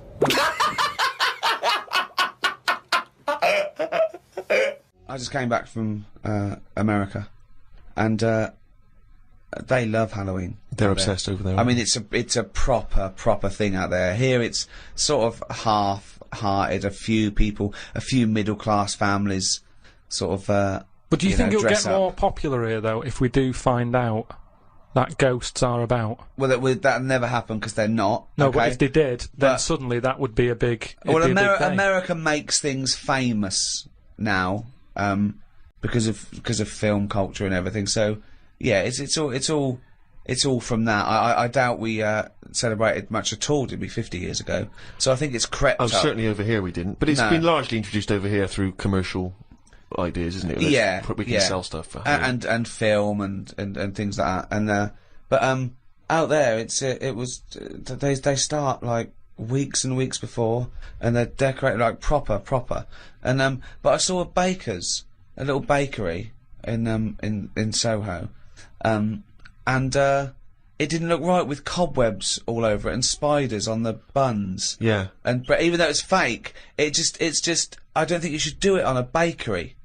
Do you know what I Yeah, I mean? know what you mean. It's a just bit think creepy. that surely puts you off the product a little bit. I don't always know. find it a bit depressing. Like last time I remember going into supermarkets and you see sort of these old women who you know in their 60s and they're doing this job they don't really want to be doing, but they've been made to dress up As a hat, I know. as a witch or as Cinderella, and it just Well, they could do it in just- like a morgue or something, just to sort of. Brighten up the place. Well, just so people aren't that scared. Imagine that. Imagine you going to identify your dead relative, and they go, "What's the spiders all over?" It's 31st October. No, Oh, but, okay. But just make it a bit spookier and have a bit of fun with it, and let's not get serious about, you know, like I say, passing on. Yeah, but But those you've sort of had people your have to bit. take their job seriously. I remember when my mum died, and I had to go along, and I was talking about what wreath they wanted, and that this person, quite rightly, had to turn off their sense of humour in a way, because I suppose they mustn't offend anyone, so I had to. They spoke like that at all times. yeah. At all times. Okay, and what would you like the wreath to say? She was a mother and a grandmother. I went, yeah, mother, grandmother, and what was her name? I said, her name was Eva. I said, and I made a joke. I said, do we get a discount because her name's short? And she went, well, actually, didn't laugh, didn't get that at all. She just went, just answer the question. She went, well, actually, you pay by the letter. I thought, okay, that fell flat. I'll go again. I went, well, a friend used to call her E. Yeah. I went, I'm joking. She went, okay. Nothing. Yeah. Bad audience. Bad time, bad audience. Tough crowd. Yeah, Undertaker's never known for their... Yeah, exactly, yeah. their They laughter. don't crack jokes, Carl. A friend of mine, was, trained to be a doctor, and, in his first year, when they practiced, they intern at the hospital, he was watching this patient, and, two other doctors came in, and I won't say his name. They said, can you go and check on Mr. So-and-so? He went, yeah, and change his drip. So he went in, changed his drip, came back out. The doctors came, after about 10 minutes, they came running and said, what did you do? What did you do? And, they went in there and said, I just changed the drip. He goes, well, he's dead. He's dead. He was going, I just changed the drip. I did this and that. And they started laughing. He goes, no, he was dead when we sent you in there. Yeah. Now, that is almost excusable because it's imperative if you're a doctor Absolutely. to become accustomed to Yeah. the fact that people die and that it's... Exactly. you know, Yeah. So they were making a joke about a dead body that means nothing to them other than professionally. Yeah. You know, they were getting through it. He thought he'd just murdered someone. Yeah, Like, yeah, yeah. Well, he thought he just killed someone. But yeah, they have to be desensitised. But they wouldn't do that in front of the relatives. They wouldn't go. I had a laugh earlier with a young intern. When your dad died, we sent him in to change the drip. Didn't even check. It was quite good. Anyway, let's get him out of here. No, but they do have a laugh. I heard about a doctor who was working on a brain, right? And apparently, when they work on the brain, it's best just to keep you awake because you know, just so you can go, that hurts a bit, and they go, oh, we best not touch that bit again. That's Right. the reason. Rick. Amazing. That's the reason. No, there is It's there's amazing. certain operations, isn't there, where they go, you know, we can knock you out for that, but for this one, we want to know. It's probably because the You're brain needs to be Activity. active in order to... Yeah, to they identify show the thing, activity, but yeah, sure, they- yeah, no, So it's anyway- actually so you can wake up and go, yeah, no, that hurt a bit, that hurts. stings. Oh, that stings, don't pop that in there. You can't feel anything in the brain anyway. No nerve endings. Really? You What? can't feel it, can you? Well, maybe there's another reason, but anyway, his head's open. He's sat on this chair. The doctor's going. I reckon he was laying down. I thought he was laying down, but in your world he's not, he's sat on a hard-backed I think it's more dining like chair. in front of a mirror, like a hairdresser type thing, right? And he's cut the skin off. So go, can you get a bit shorter there. So he's Something for the weekend, sir? He's- Oh, I won't be shagging with no brain. anyway, so he's cut the skin off and you know, chopped a bit. And you're always going to get bits, aren't you? Sort of. Whenever you cut anything, you end up with a bit missing. But anyway, somehow he does the brain stuff. He fixes it. I don't know what he was doing, but he Don't you? he You don't fixes know it. about. You don't know You about don't know that. the intricacies of brain surgery? That I find perplexing. So you're not a neurosurgeon. I don't want. Oh, okay. So they go on. sorted out the problem, right? And he goes, right, all we've got to do now is stick the head bit back on. Yeah. That's what it's called, by the way. The head Oh, this bit. happened. This happened. Yeah, the head bit's connected to the face bit. So he sticks it. Nurse, head bit. Doctor, do you need leg bit? Not yet, nurse. Head bit, then leg bit. So they stuck the head bit back on, and then Can you pass me the Sharpie thing? he was trying to sew it, and he was going, this isn't fitting this. He's going, I don't know. And you know, like, because the patient... Right, if this turns out that It's it's someone else's head. or No, no. a toupee from the doctor next to him, Yeah. or a cat. Wow! No, it's- You've sewn a cat to my brain! It's none of that. He's trying to sew it, and he's thinking, why isn't it fitting? And he's thinking, is it because the head's swollen? Because, you know, he's been messing about in it, and things Yeah. swell, don't they, and messed about Yeah. with. So he's messing with it. He's going, I don't understand this. And he's panicking a bit because the patient's awake and chatting and stuff, and, you know, it's difficult to have a normal chat when you're panicking a I little know, bit. there's a queue as well. People want their brain done. And they're just reading old copies of magazines. They're going, hurry up. So, I'm going out tonight. Do you want to wash it? No, just, I'll wash it later. Just take it off, do the brain, put it back on. anyway, what happens is, he has to start rummaging. So start rummaging. Sort of rummaging. Rummaging. No! There's no N before the first G. Rummaging. Well, he starts looking through the, he starts having a look through the bin. Because, what? Because he knows he's chucked a bit away of the skin. Right. Where is this surgery where a bloke's sitting up in front of a mirror and there's a bin? Is there a little basketball ring above the bin as well? So when he throws things, it goes through there first? I'm just saying that's what happened, and you were saying about things that happen, and you've got a joke about So it. he's rummaging, and what happens? He said to him, the fellow was starting to sense the nervousness, and he said, what's going on here? And he says, oh, I'm never going to believe it, I've lost a bit of your skin. Lost a bit and, of your head, yeah. I can't Why is he sew- cut? I don't understand. Why is there... Why That's is it in what I two mean. bits? Because things just break up, don't they? It's like chicken. When you see him walking around, everything's in place and it sticks together. You cook it, suddenly it all breaks up. He'd cooked his face before he cut it up. I'm just saying how flesh, it sticks together well Yeah, but when... he'd cooked the scalp before he'd taken it off his No, head, but Daddy. it's just an example of how Oh, skin okay. can break up with the muscles and everything. So he's rummaging in the bin, and does he find the head? He found the bit, and then he's like, oh, sorry about that, and he sort of managed to stick it on. Right, he and didn't stuff. wash it off or anything. Yeah, I'm sure he gives it a bit of a rinse. But I'm just saying how, Nonsense. you've got to make a joke out of stuff, haven't you? Yeah, it's bollocks. If you're a doctor. Okay, that's good. So where was the joke in that story? Well, at what point I thought this was a story about how doctors have a sense of humour. Yeah, when well, did he at make a the joke? end, he sort of laughed, and he sort of said, oh, there you go, it's back on, but, good job the bin men didn't come or whatever. And they made a joke out of it. I've never heard such nonsense. I've never Carl heard just made that such joke nonsense. I don't know where. I thought you'd sort of learnt a little bit, Carl, what is an interesting fact and what might just be a mentalist online. Do you know what I mean? Do you know what point we're making here? Why the truth is so much more even a little bit, even something that's just, mild, but is definitely the truth, is so much more interesting than just wish fulfillment of truth. To me, if it starts with there was this ghost, right, it's not interesting. You could say anything. There was this ghost that could turn custard into wine. It doesn't matter. There was this ghost that had 9 heads. Doesn't matter. Doesn't matter. There was this Carl's looking at you going, there's a ghost that can turn custard into wine. Yeah, it doesn't matter what you say after that. There's a ghost that can swallow alligators whole. The premise means it's not true to me. Do you know what I mean? It's like people say, you know what, God, right? He's incredible. I go, I'll stop you there. The fact that he can make the earth in 7 days, well, you've lost me already. Do you know what I mean? Whereas someone says something like, a cockroach can live 5 days without a head, that's interesting. That's interesting. Right. Do you think when you die, they say, you're a ghost, this is going to amaze you, you can go and you can spook people out? Yeah. Do you like custard? Come over here. No. Well, if you don't, you don't. Do you like wine? Of course I do. Oh, you are going to love it. You're going to love being You're dead. gonna I'm a love bit it, annoyed. yeah. I've lost all my loved ones. Yeah. Do you see what I mean? It's what your sort of beliefs are based on. Mine are sort of on, I suppose, logic and science. And So but what- I'm amazed by the world and So the Iceman, why does that amaze you? What's like, ooh... well, they found some part of our preserved past. It's interesting. Again, I'm amazed by anthropology and evolution. Yeah.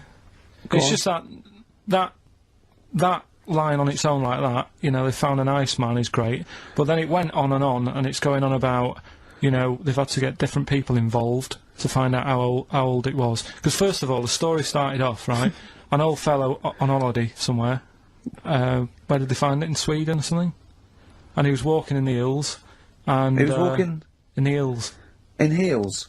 Was he a transvestite? In the mountains. Oh, right. In the hills. Yeah. Yeah. So he's walking about, and he sees this body in the snow, and he thinks, oh. So he calls the police up, and they come and have a look, and he goes, oh yeah, it's probably a murder.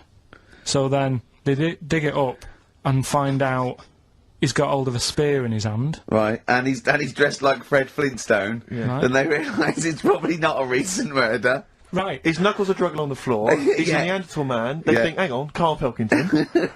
But when they found out, hang on, it's an old thing. It's an old thing. Can it?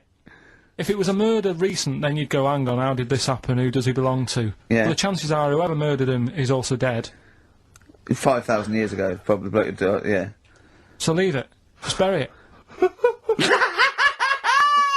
I don't think it's a murder investigation. No, but they are. It's not Quincy going, this was before my time. It's not a murder investigation. Yeah, just one thing bothers me, sir. Just one final thing. My wife loves you, but this guy. That's how they were Why treating would it. he have a spear Yeah. and a leopard skin? I just can't. I can't get over this. What are you talking about? That's what I'm saying. What are you saying? Right, shut up, everybody. What are you saying? You've got one chance now. You've got to ask me a question, and I will answer it the best way. But what are you saying? I'm What is your saying, question? Right, he probably spent a load of money. That's trying not to a sort question. out- That's not a Yeah, question. but let me tell you what I'm saying, right? They're probably spending a load of money finding out stuff about this fella who died. And even if he wasn't murdered, he'd be dead by now anyway. So get over it, right? 3,000 years ago, he died, right? So then they start messing about with it, saying, well, how did he die? Well, it doesn't matter. It was ages ago. Then they start digging his belly open, seeing last meal that he ate. Yeah. Oh, he ate seeds and leaves. Well, no surprise, really. There's now else around. Again, spending more money. Someone's been paid money to sort that out. Then they bury him, and then said, hang on a minute, are you sure that he died by, like, a spear? Let's dig him up again. So they dig him up again, and find some splinter or something. I don't believe they buried him. They did. Well, in some sort of fancy coffin so everyone can see him. But for me, that is more wasteful than sorting out something that's, you know, like someone who's ill. Sort something out, you know. No, sorry, it's not either or. They didn't put a doctor out of surgery. Exactly. There's not an old man in a bed in a corridor somewhere. Yeah, they go, Ted, what are you doing? I'm just giving this bloke a stat clear. No, look, we found an old fella in a skit. Okay, okay, you take over. It's not either or, Karl. What are you talking about? It's scientific research. But don't you see why this is fascinating? It gives us an insight into how we lived 3,000, 5,000 years ago. That's an incredible historical document. What if it was your equivalent? What if he was like the Karl of the time, and there's people, you know, ghosts now through there going, oh God, I don't believe it. They've dug up Karl. They think we're all like that. Oh no, oh no, they're going into his brain now. They're looking at how his brain works. We're going to get such a bad rep. Oh well, dear. Each to their own. If you like it, I just thought it was a bit of a waste of money. A little bit of a waste. Yeah. Okay. But there you go. Anyway, will we give out the answers to Rockbusters next? If we must. Yeah. It sometimes stuns me. Sometimes I'm taken aback. Do you know what I mean? But what worries me is if one day aliens do visit.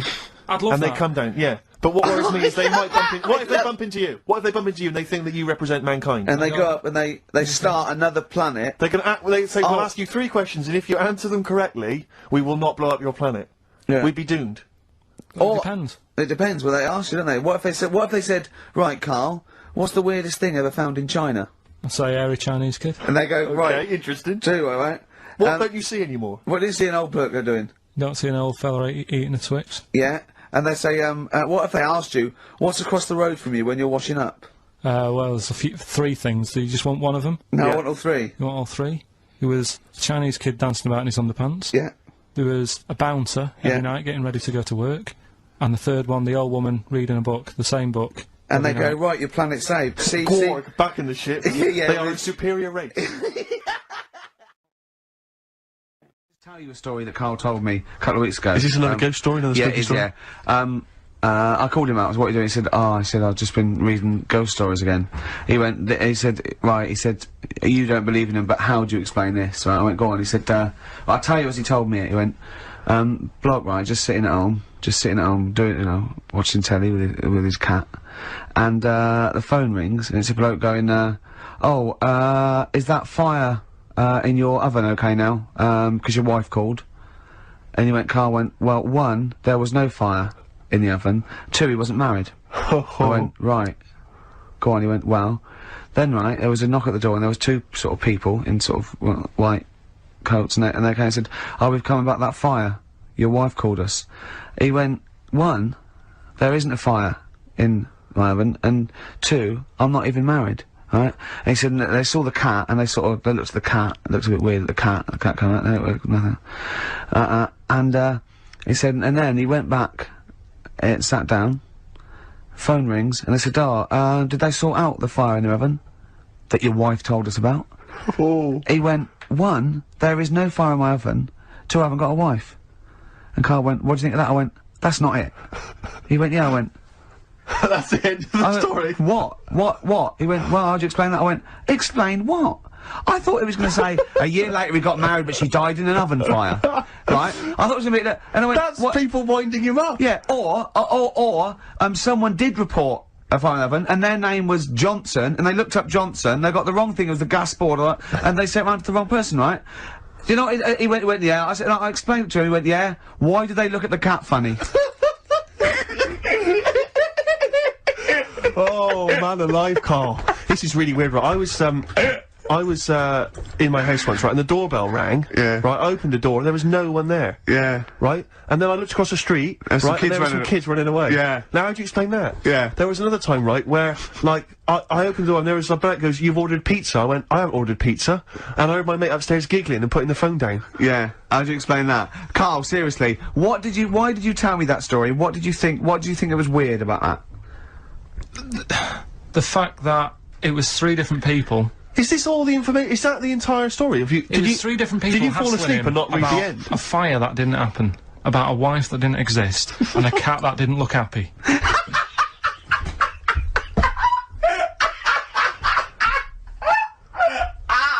Oh, I'm gonna have a heart attack, Carl. What? I mean, why did they look at the cat funny? Because cats don't like spirits, do they? What? The other blokes were ghosts? Yeah. Yeah, that's it. So these are kind of beetle about type ghosts. These are ghosts who walk the earth as the undead, just winding people up slightly. That's lovely. That is lovely. seriously, And a cat Carl- that did not look happy. But seriously, why would ghosts wander around just like winding people up? Oh. Maybe something did happen there years ago. Some fire, some woman might have died in a house of a fire or something. Yeah. And it sort of all happened again. Bit of Yeah. Yeah, it's certainly a mystery. if you don't- It is a mystery. I mean, I can't. What's this book you were reading? You were reading a book, which is interesting enough. It was the for tea and Times. Oh, Carl. Yeah. Well, I Man don't know. alive. I don't know what to say. What was that one you told me and it was completely wrong? About the... It was oh yeah, right. It's years ago. Oh yeah. Some In olden days, Oh, sure. when Some ghosts roamed the earth. Once Go upon on. a time, you mean? Yeah. some doctor or something who was into like the way bodies work. They got their head cut off. Who did? The And- doctor? Yeah, he was doing a bit of an experiment. And he cut his own head off. Yeah, Okay. and it was about he said, when my head's in the basket, I'm gonna blink my eyes. Right. Okay, sorry, hang on, let him finish. And So the doctor has chopped his own head off, and he's told everyone, I'm going to blink my eyes to No, prove wait, that he's there's in the life after basket, death. and he goes like, right, I'm gonna blink my eyes about, as many times as I can, to quick count them, and they count, and he got to like 15 before he Right. died. Now, this is how Karl told me that. Till Nick Frost explained that, Karl told me, he said, right, well, a bloke, right, he had his head cut off, and when his head was in the basket, he went, count how many times I can blink. And I went, well, that's rubbish. He went, no. And Nick went, well, no, he actually said, when my head's in the basket. He went, and Karl went, all right. I said, Karl, do you know the subtle difference? Do you see the subtle difference? I have between- to say, though, guys, I still don't really understand what went on there. You've both lost me. The story is that a bloke who'd been found doing, You mean that Carl just explained it and that was a clear version? Because I still don't know what you're talking about, Carl. Well, this bloke had his head cut off at experiments against God. He was a doctor in the, in olden times. Yeah. And when they cut his head off, Why did they cut his head off? because it was He was executed. crimes against he was executed, yeah. And he said to his assistant, when my head's in the basket, I'm gonna blink, count how many times I blink and write it down as an experiment, right? Karl told it to me, like his head was cut off and he went in the basket, and when his head was in the basket, he looked up and said, count how many times I blink. Yeah. I love that. I love the difference in that story. Yeah, yeah. Both rubbish, Yeah. but, one's Why possible do you and one believe isn't. anything? You believe anything that you're told, except when we tell you the truth. Right, Yeah. here's one. Ghosts and that we got talking about. Sure. And Nick said, right, he said, you'll like this one. He said, my auntie, was having loads of problems. Why are you in whispering? It's not illegal like, to talk about ooh. ghosts on the radio. No, but Is he hearing this? so, the auntie's in the house and that, and, furniture's moving about all the time. Oh, God. And they were like, no, this is... Steve, you told me this one. This is such rubbish, mate. Now, come on, I'm let's listen. I'm gonna leave it to you. I'm gonna sit back and enjoy it. I'm just gonna watch your face, Steve. Right. Sorry, so they I missed said, the beginning there, Carl. There's an auntie in the house. basically, Nick's auntie, Right. in the house, things moving around all the time, and it was God. just annoying every time she tidied up. It was like, It's just annoying. making a mess. It was one part annoying to two parts scary. Yeah. So, stuff was moving around all the time, and they said, right, rather than Right, we need an housekeeper. rather than having the house a mess, until we sort this Stop out. it! I've got the vicar coming round. Stop moving stuff around. Oh, yeah, go on. They said, That should be in the pants drawer. let's put all the furniture in one room, right? So just have one room that's a mess, and have all the others empty. Because I love the poltergeist can't really, it can move wardrobes around, but it can't open a door to put it in another room. Yeah. Poltergeist going, oh, I'm just making this room messy. I wish someone would open the door so I could, go on. Yeah, but so all this stuff's in this room. So they right? moved all their furniture into Everything, one they room. put like the drawers in there and everything, and it was really uncomfortable because they were all like on top of each They other. sat in the room with all the stuff. Yeah, they had to, because that's where the three-piece suite was. Okay. Oh God! Right? Alright. Oh God! So they sat there, like, all crumpled up and that, but nothing can move because it's so tight. Things, Yeah. I think things were trying to move, Yeah, but yeah, everything yeah. was so tight, it's They just like... foxed that poltergeist. So anyway, one night they sat there, like, sort of a bit awkward watching the telly and that, and, they hear some banging Yeah. in the next room. So, she goes, oh God, what's that? Oh, he hadn't moved in, had he, the ghost? So, To some of the empty rooms. so there's this He's bang, moved some friends and family in. there's this banging about going on, No, so listen to this, she Steve. gets up, right, Yeah. and what it is, they had the baby in the next room because there wasn't much room for the cot. Right, so they left the baby with the ghost. So, they go into the room where the baby is, and the banging Yeah. is like, do you know those plastic balls you get that you can chuck round the room and, like, they go mental?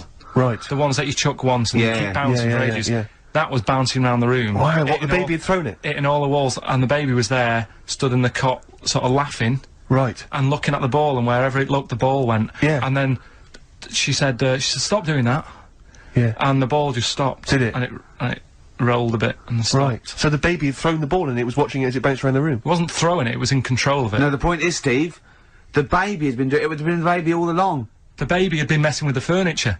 It was So the it's a baby that had the super power. Yeah, it's the baby that had the power. Special baby. It's a baby that had the power. It's What a power? baby that had the power. What- the what's power the power? of telekinesis. Right. They were then trying to convince me that telekinesis was not like all the other stuff that I didn't believe in, but that was a science. Right. Telekinesis was possible. Yes. Yeah, it's not like ghosts and demons and all that sort of. Telekinesis is different. Yeah, That's yeah. a science. But Nick's auntie saw it, and I love the fact that you're telling me that someone else's auntie saw it. So I should be satisfied with that. Yeah. I should be satisfied with that. I mean, no, So does she still live in one room with all her possessions? no, I think the baby grew out of it, apparently. it grew The up. baby grew out of it. So it doesn't use its telekinesis powers No. anymore? Well, no, it's No. like in Carrie, innit? She was upset for a bit, and then she got over it. Okay, I'm just gonna say one thing, Carl. That was a film. Do you want to play a record or?